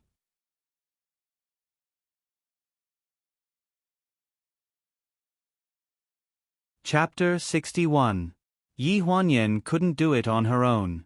She had to help Ji Xiaoye while hailing a taxi by the roadside. She had no choice but to let Xiao Shui help her. She didn't want to sit in Manager Xiao Wu's car. It was late at night, and who knew what could happen? Especially when she was carrying a drunkard who couldn't move. The designated driver is here. Xiao Shui opened the car door and stuffed Ji Xiaoye into Manager Wu's car. She then waved at Yi Huanyan. Secretary Yi, the designated driver is here. Hurry up and get in. We can't get a taxi at this hour. Yi Huanyan looked back. Ji Xiaoye was stuffed into the car like a pile of mud. She panicked and hurriedly tried to pull Ji Xiaoye out. It's okay. Xiao Yu and I don't live far from each other. If we can't get a taxi, we'll take the subway. Yi Huanyan held the car door. Xiao Shui, do me a favor. Help me pull her out. Hello. Xiao Shui suddenly took out her phone from her bag and answered the call. She looked at Yi Huanyan apologetically. My boyfriend said he's here to pick me up. Secretary Yi, you can go with Manager Xiao Wu. My boyfriend is here. Goodbye. Secretary Yi, just get in the car. The designated driver is driving. Are you still worried? Manager Wu's hand slid along the car door and touched her elbow. She froze and instinctively flung her arm away. She took 2 steps back and put some distance between them. Manager Wu, it's too late. You're drunk. I have to ensure Xiao Yu's safety, so I have to take her with me. Go with her. Manager Xiao Wu leaned against the car door and looked half drunk. Didn't I ask you to go together? Secretary Yi. You. If you're not going, then I'll go. Secretary Ji is very drunk. I have to send her home safely. He sat in the back seat. The unconscious Ji Xiaoye leaned on his shoulder in a daze. Yi Huanyan panicked. Hey, wait a minute. Manager Wu poked his head out of the car and looked at Yi Huanyan with a faint smile. What happened? I'll sit with Xiao Yu. You sit in front. She reckoned that Manager Wu wouldn't dare to do anything. After all, they were all in the same company. They would still see each other often in the future. At most, he would find an opportunity to send the two of them back home to get closer to each other. If not for the fact that Ji Xiaoye was drunk, she would not have bothered with such a person. At the entrance of the Japanese restaurant, a group of people had just finished eating. There were both men and women, and one of the men was very outstanding. He was tall, and his height of 1.85 meters was particularly obvious in the group of people. The woman standing beside him had exquisite makeup, and the burgundy coat could not hide her proud figure at all. She accompanied a middle-aged man with an oily face, talking and laughing. President Ding, I'm really sorry. In order to cooperate with my time, I suddenly called you out so late. I'll treat you to dinner some other day. You must do me the honor. Her voice was very coquettish, and any man who heard it felt soft all over. President Ding patted the back of her hand. Enren, I have a few bottles of wine. If you're free tonight, would you like to have a few more drinks with me? Shang Enren's expression didn't change. Oh, President Ding, you're so happy today that you forgot. If I didn't have a job tomorrow, why would I suddenly change the time to dinner tonight? Next time, President Ding. Really? Don't lie to me. Of course. Hey, President Ding, your car is here. It's windy outside. Get in the car.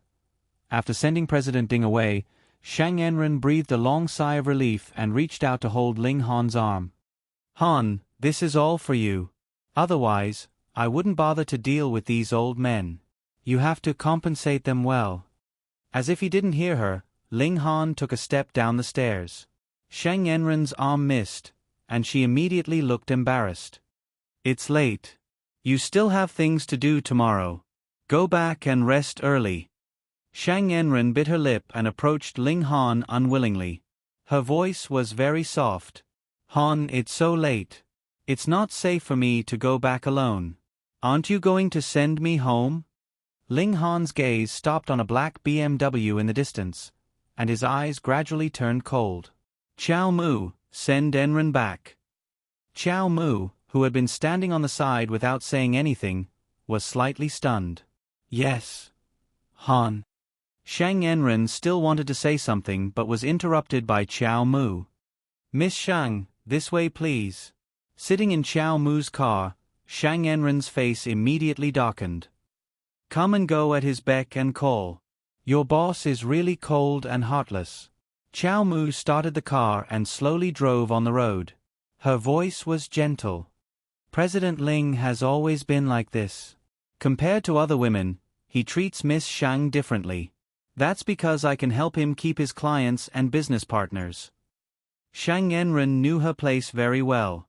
Otherwise, she wouldn't have made a name for herself in the entertainment industry not long after her debut. In the past, it was fine if she played with men, but as she grew older, she had to get married and find a good partner. Without a doubt, Ling Han was the best candidate. Since you know, are you still willing to stay by President Ling's side? Qiao Mu couldn't help but ask. What can I do? A relationship is the most stable when it's mutually beneficial. I have value to him, so he keeps me by his side. I need his protection, so I'm willing to do things for him. What if one day your value doesn't exist? Impossible. Shang Enren reflexively retorted. When she saw her exquisite face in the rearview mirror, she was slightly stunned and realized that she had lost her composure. She frowned and said, "Assistant Xiao, you talk a bit too much today." Xiao Mu's expression changed slightly, and she was stunned for a few seconds before saying lightly, "I'm just concerned about you." Shang Enren's expression eased a bit, and a gentle smile appeared on her face. "I should thank you. You've indeed helped me a lot. If it weren't for you, I wouldn't know so many of the places he frequents. How about this? I'll give you a big red packet during the new year." "No need, I'm willing." Xiao Mu's voice was a bit muffled. Shang Enren stared at the back of his head suspiciously for a while, feeling that something was off about him today. Xiao Mu felt the gaze behind her and quickly changed the topic. "You haven't answered my question." "Ha!" Shang Enren was slightly taken aback as she recalled what he just asked. After thinking about it seriously, she smiled. "That's impossible. I'll make him want to marry me as soon as possible. He doesn't have other women by his side, and even if he does, it's only on a whim. No one has been by his side as long as I have." She was very certain when she spoke, as if she already had a card up her sleeve about her identity as Mrs. Ling. Indeed, ever since Ling Han started working at Pleasure Media, his identity as the Crown Prince had been announced to the world. He had never been short of women by his side, and the frequency of him appearing in the gossip news these past few years was no less than that of the current popular artists. However, those female artists did not last long. The only one who lasted more than half a year was her, Shang Enren. She did not notice that Xiao Mu's expression was inexplicably sorrowful at this moment.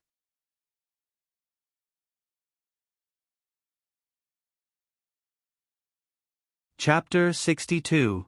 Manager Wu's car was parked in front of Ji Xiaoye's house. Yi Huanyan hurriedly helped Ji Xiaoye out of the car. She was so drunk that she looked like a puddle of mud. She had to use all her strength to steady herself. "If you don't mind, I'll do it." Manager Wu got out of the car from the front passenger seat. He was half a head taller than Yi Huanyan. At this moment, he was politely asking for Yi Huanyan's opinion. "No need, I'll send her up. It's too late tonight. I'll stay here, so Manager Wu, you can go back first. I'll help you send Secretary Ji upstairs." No need, no need. I'll ask the housekeeper on duty to help." "Secretary Yi, you don't have to be so polite." As he spoke, Manager Wu grabbed one of Ji Xiaoye's arms and put it on his shoulder. His other hand was around her waist to support her. "Let go of her." Yi Huanyan saw his restless hand and immediately frowned.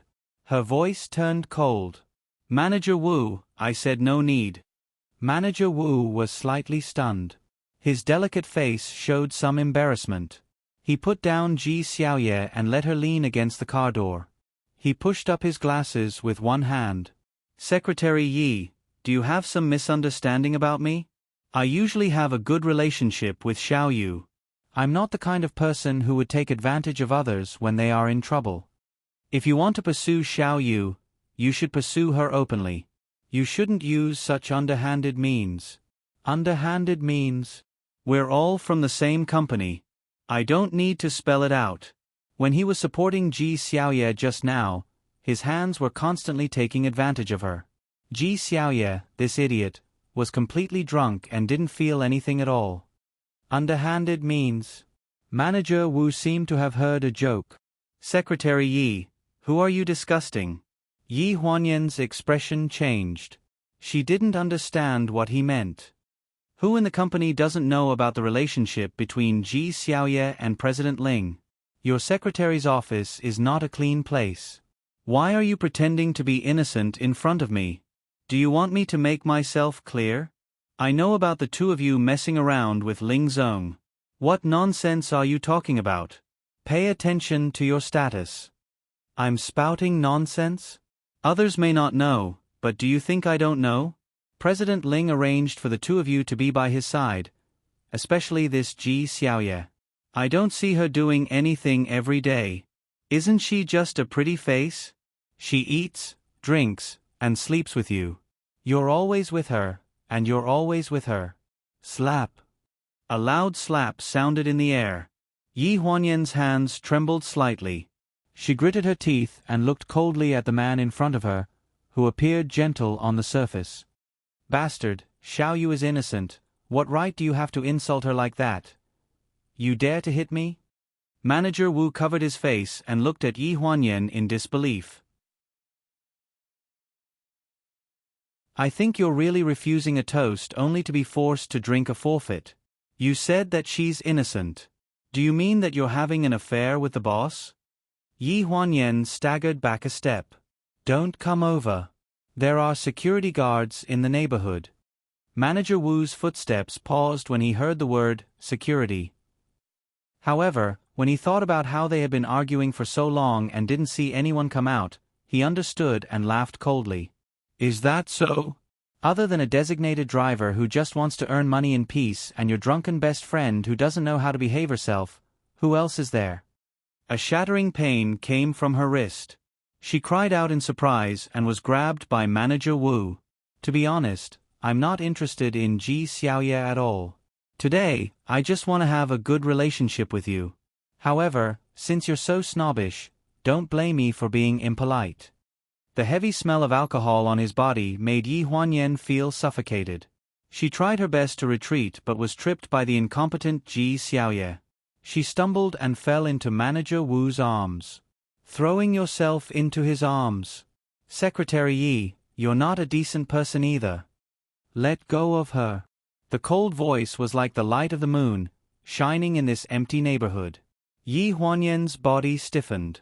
The man who was still holding on to her a second ago was so scared that he couldn't speak coherently. "President Ling, why are you here?" Manager Wu thought that Ling Han was here to look for Ji Xiaoye. His face was pale and he quickly flung the person in his arms away. "I only saw that Secretary Ji was drunk, so I sent her back. I definitely don't have any improper thoughts about Secretary Ji." "Then what were you doing just now?" Ling Han's face darkened. His half-smile was like a ghost in the dark night.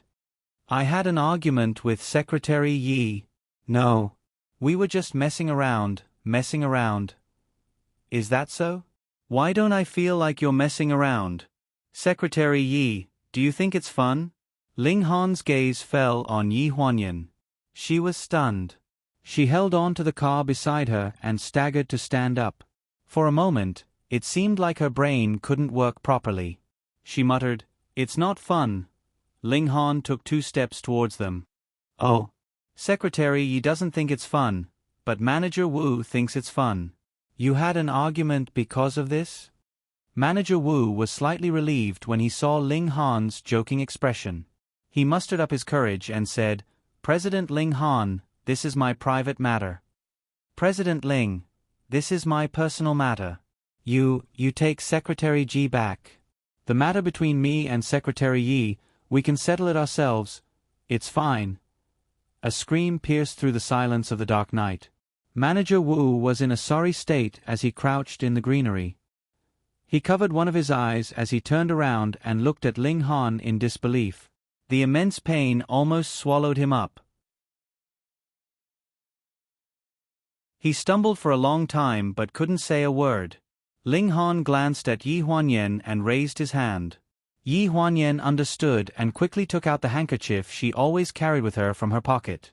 She very familiarly handed it to him. He slowly wiped his hands and slowly approached the flower bed. Manager Wu shuddered and subconsciously shrank back. "President Ling, let's talk nicely." "Ling Han, why don't we just forget it?" Yi Huanyan couldn't help but speak up from behind. Ling Han's hands were heavy. She had seen him boxing in the underground boxing arena before. He wouldn't get off the stage until his opponent's face was covered in blood. Ling Han frowned slightly and glanced at Yi Huanyan. Then, he looked at Manager Wu who was curled up in a ball. His gaze was as sharp as a knife. "If you dare to reveal a single word about what happened today, I can guarantee that no company will dare to take you in. Do you believe me?" I believe. President Ling. I believe, please spare me." Ling Han wiped his hands clean and threw an expensive handkerchief on Manager Wu's chest like a rag. He coldly spat out a word, "Scram." Seeing Manager Wu scramble to get out of the car, Yi Huanyan slowly exhaled and moved her wrist that was in pain. You feel very lucky, don't you? The man turned around. His tone was cold, and his face was cold. She suddenly shuddered and clenched her fingers. You dare to let a man send you home so late at night, and even bring a drunkard. Yi Huanyan, do you think your life is too boring? What is in your head? The vicious words she expected didn't come. Instead, such a reprimand made her feel inexplicably warm. It was like seeing the old Ling Han.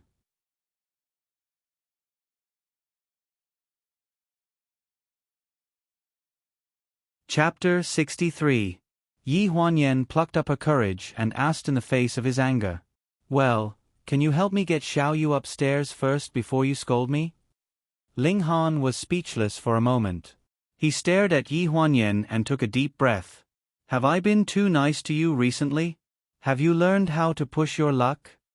I'll do it myself. Yi Huanyan swallowed hard and waved her hand. She admitted that she was unlucky and reached out to pull Ji Xiaoye, who was sprawled out in the middle of the road. Are you done? A cold male voice rang out in the shabby neighborhood. I'm done. Come on. Yi Huanyan squatted on the ground and assumed a hoarse stance. Ling Han lifted Ji Xiaoye by the collar and threw her onto Yi Huanyan's back in disgust. Although Yi Huanyan was mentally prepared, she still stumbled and almost flipped Ji Xiaoye over. Ling Han grabbed Ji Xiaoye's collar and controlled the direction of the force. He said impatiently, Can you do it? Yi Huanyan grabbed Ji Xiaoye's arms with both hands and said bitterly, I have to do it even if I can't. For a person like Ling Han who was deeply obsessed with cleanliness, asking him to send this woman who was as dirty as a mud monkey upstairs was simply a fantasy. Helping her to get her onto his back was something that he should be extremely grateful for. Fortunately, Ji Xiaoye lived on the 3rd floor, so she had to climb the elevator until she was half dead. After throwing Ji Xiaoye onto the sofa, Yi Huanyan held onto the corner of the table. She grabbed an empty cup on the table and poured some water into it. When she turned around, Ling Han was still standing at the door. She was slightly stunned. Aren't you going back? Ling Han frowned. What? You don't plan to go back? Xiao Yu is so dirty. I have to help her take a bath first. It might be a little troublesome. If you're busy, don't worry about me and go back first. I'll make do with her for the night. A single apartment, it was really just passable. There was a sofa, a bed, and a single bed. As a drunkard, Ji Xiaoye would definitely sleep on the bed, while Yi Huanyan could only sleep on the sofa. Ling Han frowned and looked around the apartment. He pulled out a chair and said, I'm not in a hurry. You can continue. This answer made Yi Huanyan's jaw drop. She was at a loss. You said you were going to wait for me here? The environment here doesn't make me feel that you can rest. I don't want to see a secretary in a bad state at work tomorrow, he said righteously. It will be my time that will be wasted. Yi Huanyan's expression stiffened. She didn't know what to say. You're the boss. Whatever you say is right. However, this terrible environment had become like heaven in the 6 months she had been tortured by him. Occasionally, she would get permission from Ling Han to spend the night at Ji Xiaoye's place, which was the only relief in her painful time. I'll go run the bath. Help me keep an eye on Xiao Yu. Forget it. You don't have to watch over her. She probably won't wake up. Yi Huanyan stood up and finished speaking softly as though she was talking to herself. When she finished speaking, she was shocked. Ling Han had only been nice to her for a few days, and she actually dared to talk to him like this. Was she really acting like he said when he gave her an inch and she wanted a mile? She ran into the bathroom gloomily, turned on the tap, and ran the water to block out the sound outside. On the sofa, Ji Xiaoye was in a daze. Suddenly, she felt nauseous. She flipped over and fell to the ground. Ling Han bounced up from the chair. He frowned and approached Ji Xiaoye.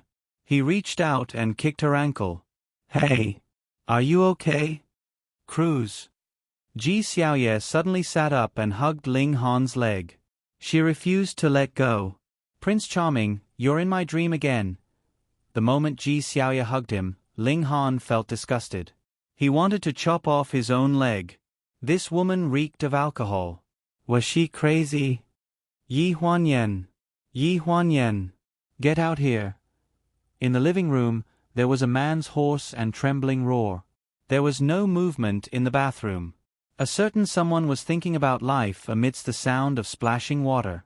At this moment, Ji Xiaoye had already hugged Ling Han's leg and was about to get up. Ling Han had a rare look of fear in his eyes. Ji Xiaoye, don't you want your job anymore? Let go. As soon as he finished speaking, he felt the weight on his leg lighten and Ji Xiaoye collapsed on his feet. His hanging heart slowly fell back to the ground.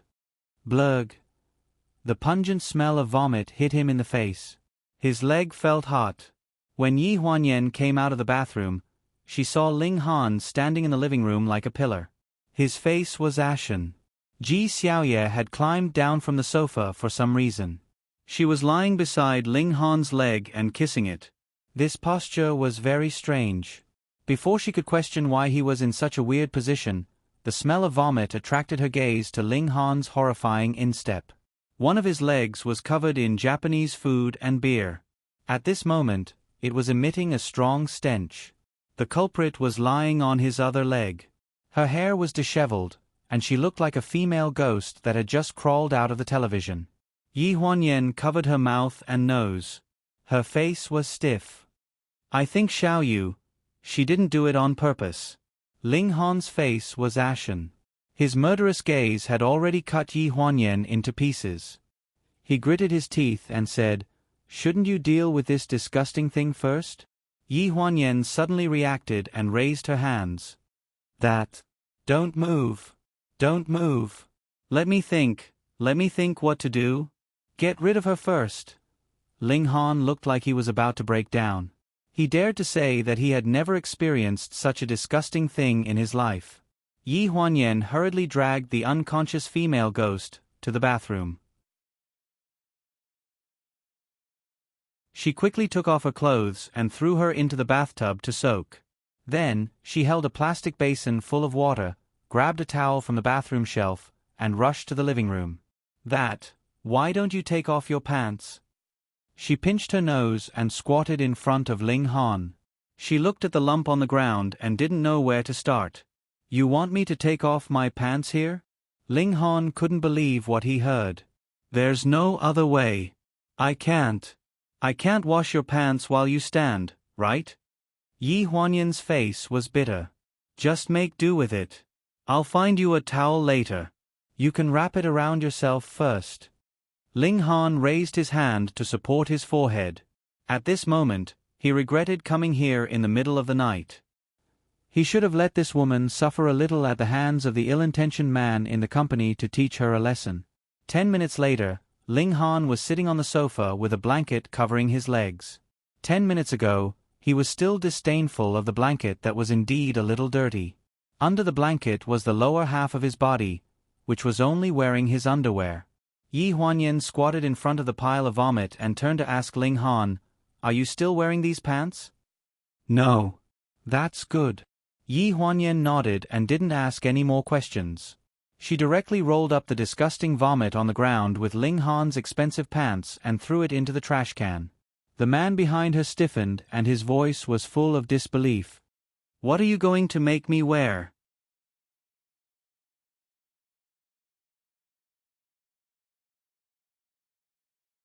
Chapter 64. Yi Huanyan, who was busy cleaning up his vomit with a tissue, froze when she heard this. Yeah, she threw the pants into the trash can. What was he going to wear back? I'll go buy you a new pair. She didn't dare to look back. She heard a huff behind her. He seemed to be very angry with her. After a while, he snorted and said in a contemptuous tone, "I won't wear it if you buy it from a street stall." Ling Han deliberately made things difficult for her. He knew that Ji Xiaoye lived in the middle of nowhere to save money. There wasn't even a security guard, let alone a large shopping mall.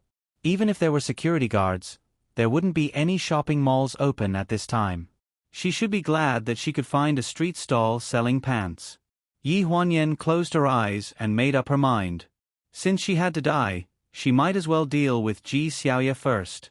It was already late at night by the time she pulled her out of the bathtub, dried her, and changed into her pajamas. She wiped the sweat off her forehead, went to the living room, and sat down on the chair. She had just caught her breath when she looked up and met Ling Han's eyes. Pants.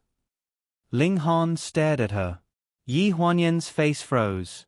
She said embarrassedly, "Look, it's already past midnight. The shopping malls are closed." Ling Han's face fell.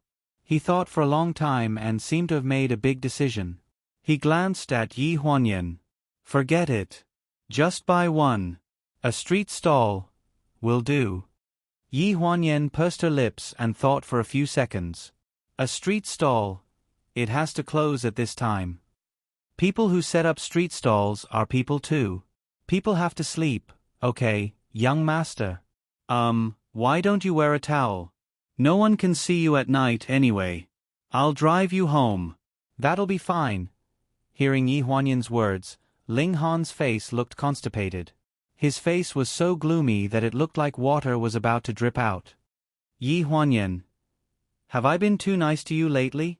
The words he squeezed out were usually lethal to Yi Huanyan, but at this moment, he was sitting cross-legged on Ji Xiaoye's strawberry-pink sofa like a disabled person with a blanket over his legs. He looked inexplicably humorous. "I don't have a choice," she said bitterly. "How about I go home and get it for you?" Ling Han glanced at a certain drunkard who was tossing and turning restlessly on the bed. The fear of vomiting filled his heart, and his face darkened. No. Leaving him alone in a room with this crazy woman would only make him lose his mind. "This won't do, that won't do, then what do you want?" Yi Huanyan sounded quite dissatisfied. She was tired all day, and she had to clean up Ji Xiaoye's mess at night. She was almost sexually assaulted by a pervert, so she was very impatient now. It was the first time Ling Han had heard Yi Huanyan speak in such an impatient tone. His face changed instantly, and he looked at Yi Huanyan coldly. The eerie coldness in his eyes was bone-chilling. Yi Huanyan suddenly shivered. In a hurry, she bounced up from the chair and said, "I'll call Lingling and ask her to call a cab to send it over." Before Ling Han could say anything, she grabbed her phone, avoided his gaze, and plunged into the bathroom. It was the middle of the night. Whether she could call a cab was a problem, and when it would be delivered was another problem. Although she said that, she wasn't sure when the pants would be delivered. After the call, she sat on the toilet for a while, wondering if she should go out. After all, the atmosphere outside was very unfriendly, and it wasn't as comfortable as in the bathroom. Bang, bang. A tall figure stood outside the frosted door of the bathroom. He sounded so dissatisfied that he almost broke the door open. "Yi Huanyan, why did you take so long to make a call?" She was stunned, then slowly stood up from the toilet and opened the bathroom door. She casually made up an excuse. Lingling was asleep. "It took me a long time to get through." At this time, Ling Han had a blanket around his legs that dragged on the floor. It was the style of a long dress that dragged on the floor, but it was a little too big, so it looked very out of place. After explaining, she saw that he still didn't leave. Yi Huanyan held back her laughter and asked in a muffled voice, "Is there anything else?" "Going to the bathroom." Ling Han glanced at her. "Why? Do you want to help?" Yi Huanyan's face suddenly blushed. She hurriedly tried to pass by him. "No. It's okay. You go." The bathroom in Ji Xiaoye's house was very narrow. Ling Han stood at the door and blocked 2/3 of the bathroom. Yi Huanyan thought that she could pass through the gap between Ling Han and the wall because of her small size. She didn't expect that in her panic, she would stumble and trip over her right foot. She lost her balance and fell straight forward. She cried out in alarm. Her eyes widened as she clawed wildly in the air. Hiss! The sound of the man sucking in a breath of cold air was heard. The expected pain did not come. The moment she fell, she was picked up by an arm. At this moment, her chest was pressed firmly against a firm arm. One hand was supporting herself against the wall, while the other hand was grabbing onto the collar of a certain someone's shirt. This position was maintained for a few seconds. There was a crisp sound of a button breaking in the air. The white button of the shirt popped out of Ling Han's chest and disappeared without a trace. At the same time, Yi Huanyan's hand that was holding onto his collar suddenly loosened.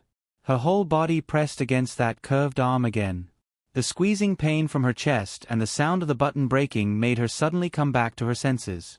In a fluster, she pushed away Ling Han's arm and stood firm again. Her face was red, and her head was lowered. She looked very uneasy.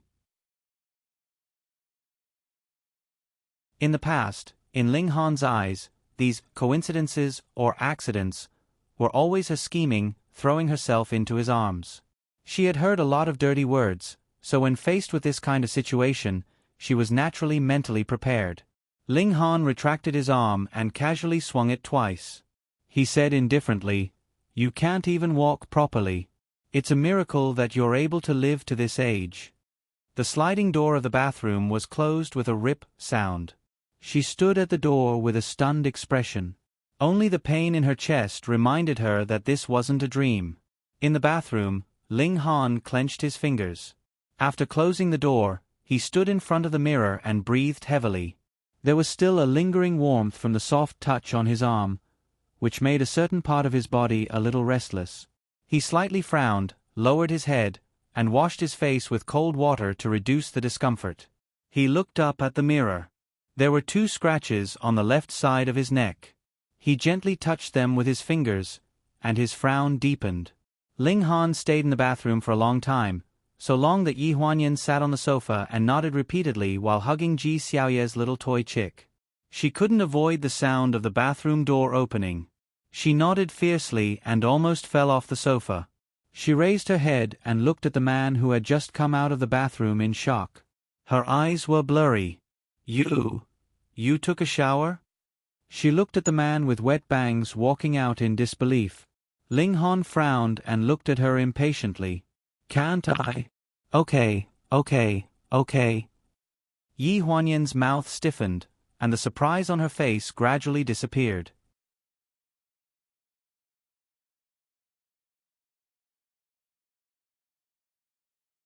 Chapter 65.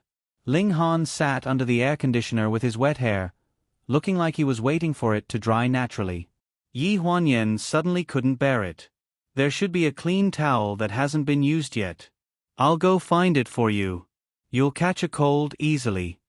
Based on Ling Han's temper, she reckoned that he had really taken a shower and did not touch any of the things inside the shower towel. After rummaging in the bathroom for a long time, Yi Huanyan finally found a pink towel and a hairdryer with a label that hadn't been torn off.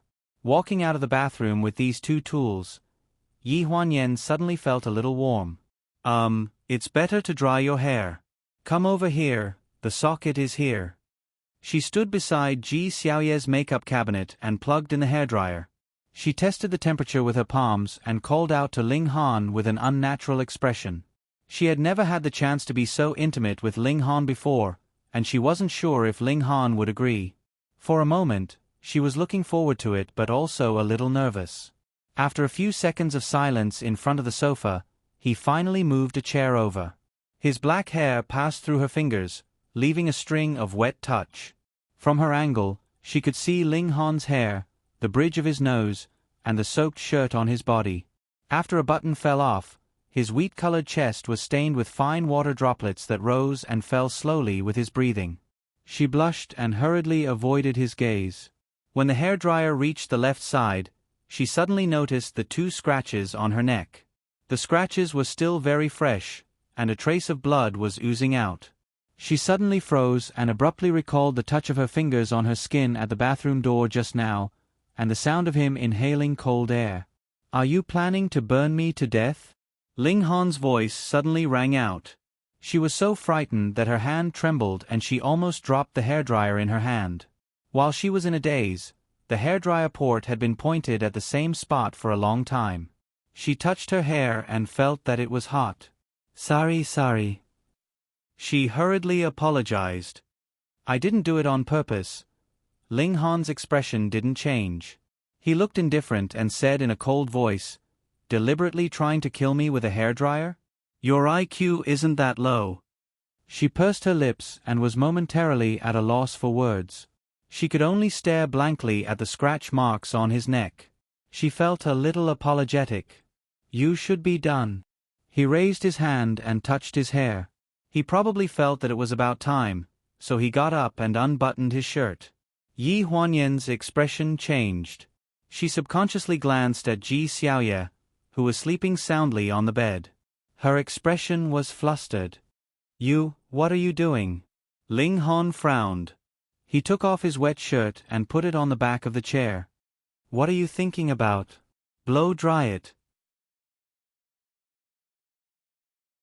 Her face stiffened as she watched him turn around with a cold expression. He wrapped himself in the blanket and returned to the sofa. He closed his eyes to rest, as if he didn't want to bother with her at all. The sound of the hairdryer filled the entire small apartment. Yi Huanyan didn't know if Ling Han was asleep or not.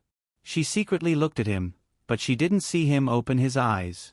Ling Han closed his eyes. In the whistling sound of the wind, he gradually felt a rare trace of sleepiness. This was the first time he had experienced insomnia. His consciousness was a little hazy.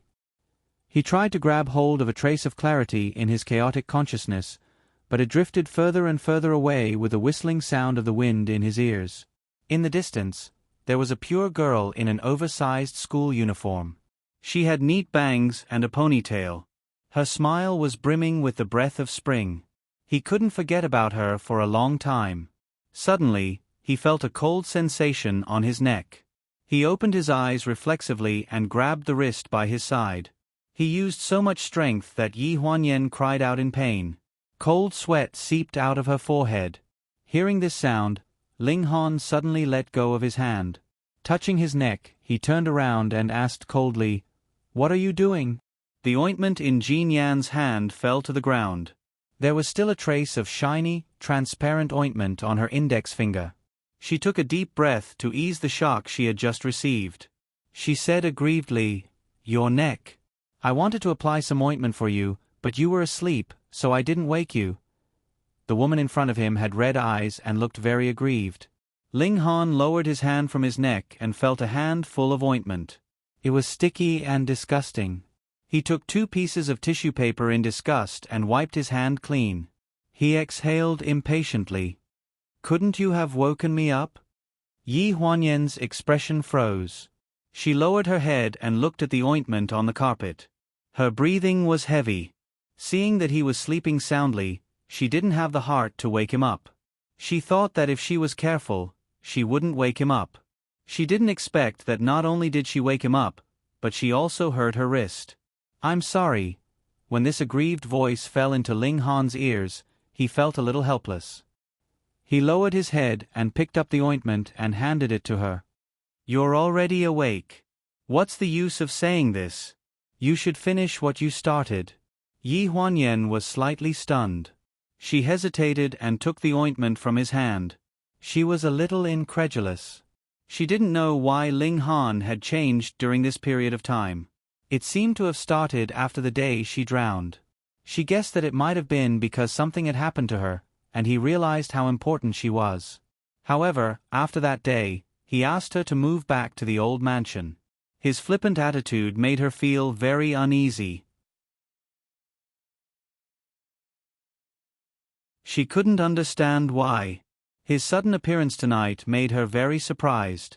Perhaps no matter what, at least he had her in his heart. Only a fool would believe that he had coincidentally appeared at Ji Xiaoye's place, right?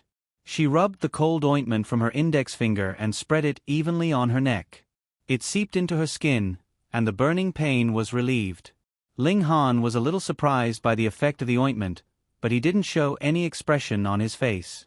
After the ointment took effect, he felt the warmth of her fingertips. When she touched his skin, there was a trace of numbness that gradually spread. He couldn't help but turn his head. The corner of his eyes swept over her cheeks. Her lowered eyebrows were pure and sweet. Her thick eyelashes were slightly trembling. Her lips were tightly pursed, as if she was a little nervous. Even her breathing was very soft. He unknowingly turned a lot more. His hot breath brushed past her cheeks. She was suddenly startled. She raised her head, but her eyes met his. In that moment, she was a little dazed. It was as if she saw a scene of stars shining for her. Her forehead rubbed against the tip of his nose. Her nose swept across his lips. These subtle touches were enough to make her tremble. Her heart was in turmoil. A trace of warmth suddenly fell from her lips. It was as if she had been caught off guard and fell into a sweet trap. She panicked and didn't know what to do. But he was at ease and felt her thoroughly. The back of her head rested on the narrow sofa. Her chest was tightly pressed against his broad chest. She was violently moving up and down. He kissed her deeply and wantonly. He was overbearing and warm. He crushed her bit by bit and stuck to her again. He swept her into a gentle storm, making the world spin. She didn't dare believe that this was real. She thought it was a dream, and even hoped that it was a dream. Because even if she woke up from a dream, she wouldn't feel heartache if she didn't have it. But after reality turned cruel, all that was left was emptiness.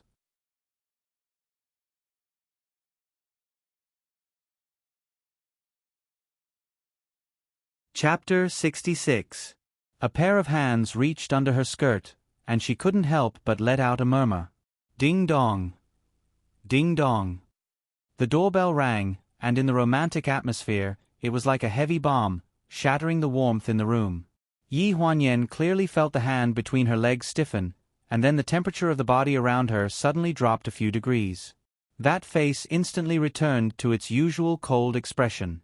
Ling Ling had gone through a lot of difficulties to deliver the clothes, and she was standing at the door, sweating profusely. The cold wind in November made her sweat so much, and it showed how serious she was at work. However, Yi Huanyan's expression didn't look good, and when she smiled, it was very forced. Miss Yi, did I deliver the clothes too late? Yi Huanyan waved her hand and laughed. No, you did very well. Rip. The bathroom door was violently opened, and a tall figure walked straight to the door of the apartment.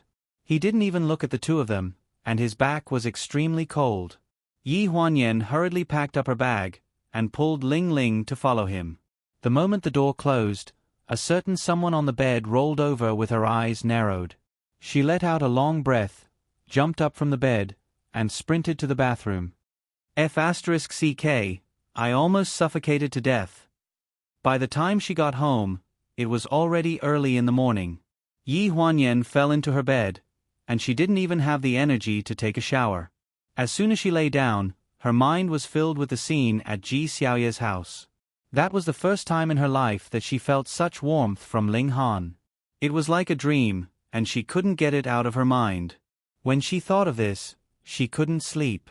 She resigned herself to her fate, got up, and went to the bathroom. She turned on the tub of water and soaked herself in it, trying to relieve her burning heart. The bathroom on the second floor was separated by a ceiling.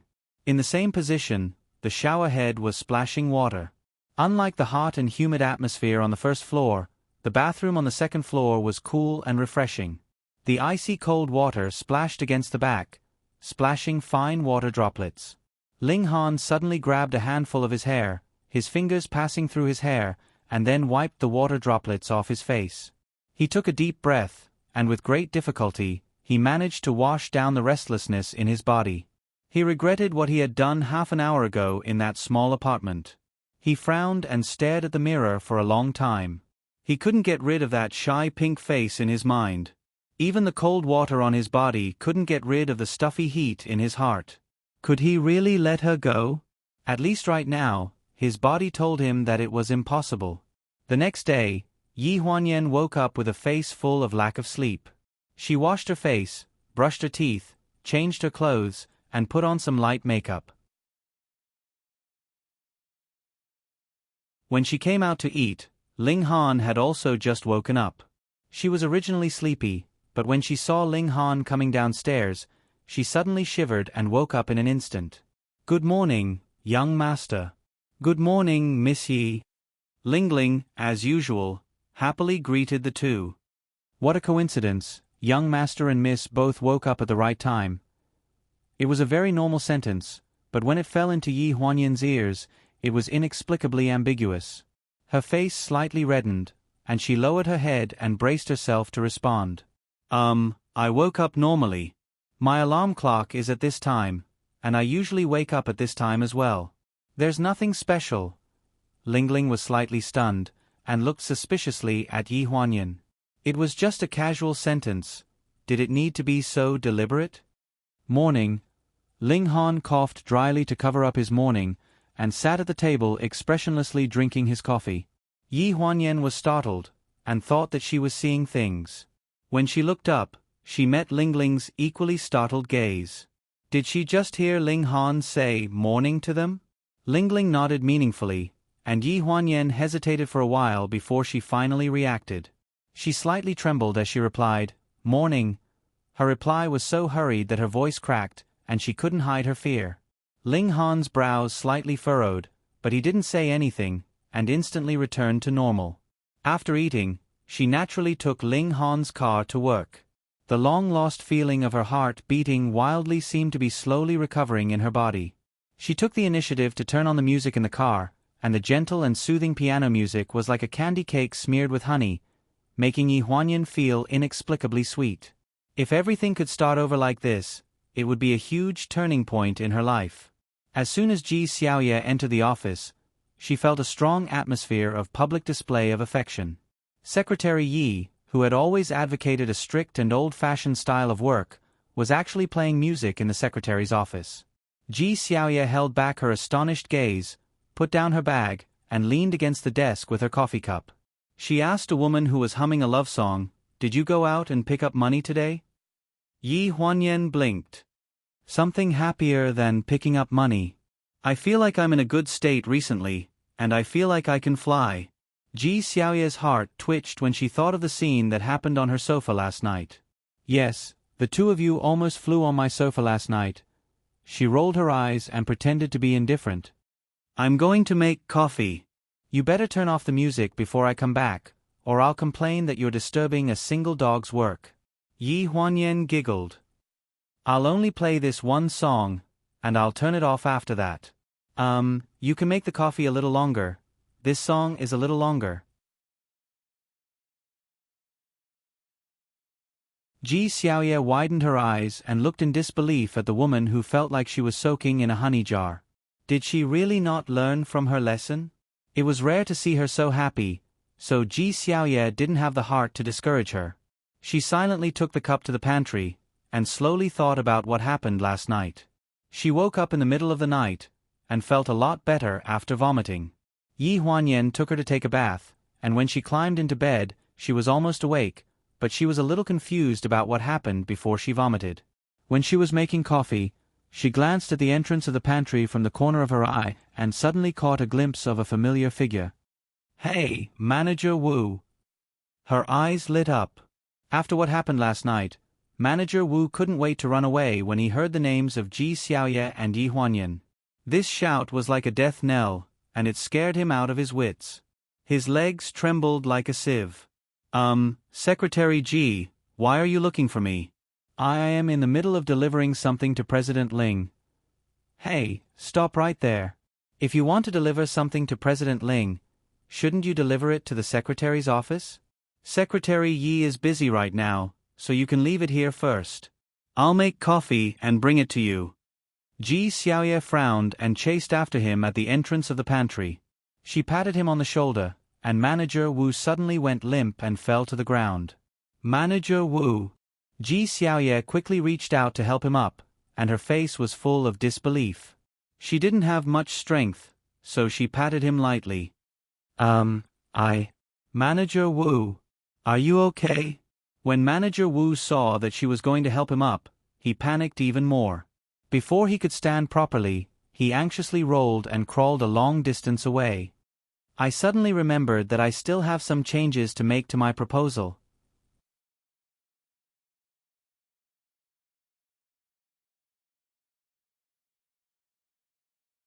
Chapter 67. Manager Wu's flustered look left Ji Xiaoye at a loss. She stood in front of the pantry for a few seconds without saying a word in surprise. When Ji Xiaoye returned to the secretary's office with a cup of coffee, Yi Huanyan had already turned off the music and started working seriously. Seeing that Ji Xiaoye was in a daze, she couldn't help but ask, "Did you see a ghost in the pantry? You didn't even have a soul when you came back." Hearing this, Ji Xiaoye came back to her senses and frowned. "I just met Manager Wu. When he saw me, it was as if he saw a ghost. Is there a ghost on my back? Let me see." Her words sent a chill down Ji Xiaoye's spine. Yi Huanyan rolled her eyes at her. "What nonsense are you talking about? Manager Wu is a scumbag. After what happened last night, he didn't run away when he saw you. How much mental fortitude does he have? I think he'll have to resign in 2 days." Huh? Seeing that she was in a daze, Yi Huanyan had no choice but to tell her everything that happened last night at the entrance of the residential area. "I think this person has bad intentions. You should avoid interacting with people like this in the future. You won't even know if you've been tricked or taken advantage of." Following Yi Huanyan's words, her scattered memories gradually pieced together. It was as if a string had suddenly connected in her brain. Everything that happened last night came back to her. *CK. I can't believe he's that kind of person. Ji Xiaoye slammed the coffee cup on the table and the coffee inside splashed all over the table. She clenched her fists angrily. "No wonder he ran away when he saw me. I didn't think of it earlier. If I did, I'd tear him apart." "Calm down. Fortunately, nothing serious happened last night." Speaking of this, the anger in Ji Xiaoye's eyes eased. So last night, it was Ling Han who appeared to resolve the situation. Her fixed image of that scumbag suddenly took a 180-degree turn at this moment. For the whole morning, Ji Xiaoye compared the documents sent by her subordinates and cursed Manager Wu's ancestors. During this time, she did not stop cursing. When it was almost time for the lunch break, Yi Huanyan finally couldn't take it anymore. She slowly exhaled and said, "Xiao Yu, you should think of something better. If you curse again, are we still going to eat lunch today?" Ji Xiaoye blinked angrily. Then, she thought about it. "That's right, we can't ruin our mood for lunch. But Manager Wu, that son of a bitch, I'll spit in his face when I see him in the future." Yi Huanyan sighed helplessly and got up to leave the desk. "You can take your time scolding. I'll go deliver the documents." "Wait a moment, I still have 3 completed comparisons here. Help me send them in together to President Ling." Seeing Yi Huanyan's graceful figure enter the president's office, Ji Xiaoye's gloomy expression inexplicably improved. During this period of time, she had seen the change in Ling Han's attitude towards Yi Huanyan. Did he suddenly become enlightened and want to make up for it? Or was his soul cast out of his body? In any case, this was a good sign for Yi Huanyan, and it was also a good sign for her. After all, she now had a studio with a high salary and low labor costs thanks to her best friend. She couldn't just watch her best friend suffer while she enjoyed it. In the president's office, Yi Huanyan skillfully placed a thick stack of documents in her hands on Ling Han's desk. These are a few proposals sent by the planning department, including the final revision of the company's development plan before the end of the year sent by the first planning department, as well as the amendments to the various artist management plans and the company's regulations made by the second planning department. Okay. Ling Han nodded and picked up the topmost document to flip through. Yi Huanyan stood there for a while, feeling a little uneasy. "President Ling, if there's nothing else, I'll go out first. Are you busy with something?" Ling Han raised his head and looked at her expressionlessly. Not at the moment." Ling Han lowered his head again, his pen circling the document as he ordered without looking up. "Make a cup of coffee and sit down for a while. I'll finish reading soon." Yi Huanyan reacted for a few seconds, then responded and quietly walked to the independent pantry in Ling Han's office to make coffee. The aroma of the coffee gradually filled the entire office. Ling Han had always been very particular about these things. He had specific requirements for the coffee. The coffee machine was also a high-end custom-made coffee machine. Fresh coffee beans were ground into powder in the machine, then mixed with hot water, boiled and filtered little by little, and finally dropped into the coffee cup drop by drop. "President Ling, coffee." "Okay." Ling Han casually picked up the cup of coffee that Yi Huanyan put in his hand and tasted it. His expression changed, and he frowned at Yi Huanyan. Warm. Yi Huanyan was stunned for a few seconds. Last time you said, cold coffee tastes better. So I just put some ice in it. Is it not cold enough? Ling Han was speechless. He looked at the cup of cold coffee in his hand and felt very conflicted. He coughed dryly, put the cup of coffee aside, and asked casually, "Has the company started preparing for the year-end holiday for artists and employees?" Yi Huanyan's but had just touched the sofa when she heard him speak, so she jumped up from the sofa. Ling Han frowned and glanced at her. He looked a little unhappy. "Why are you so surprised? Sit down."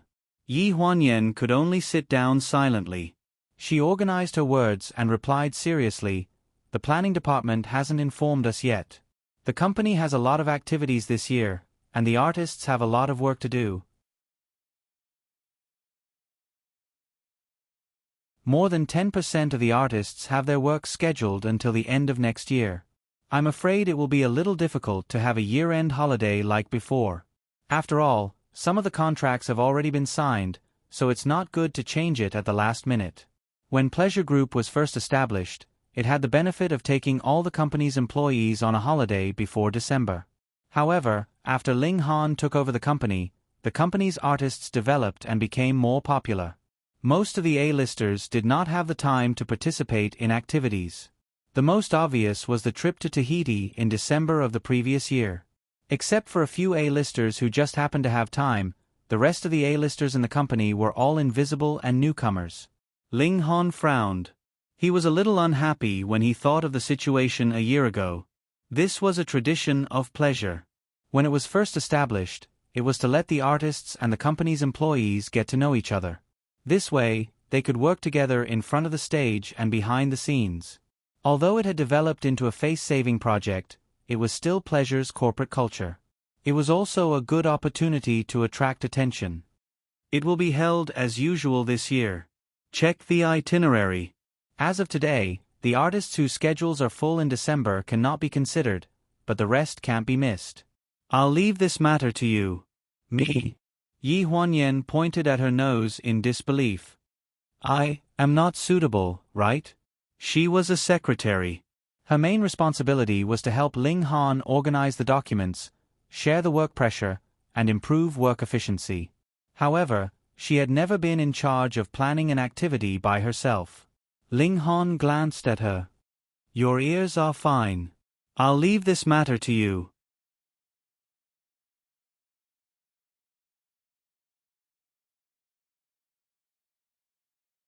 Chapter 68. Yi Huanyan walked out of the CEO's office with a blank look on her face. She hugged a stack of documents and sat down on her chair, sighing. Ji Xiaoye was going crazy because of the data. Seeing her come back, she quickly waved her hand.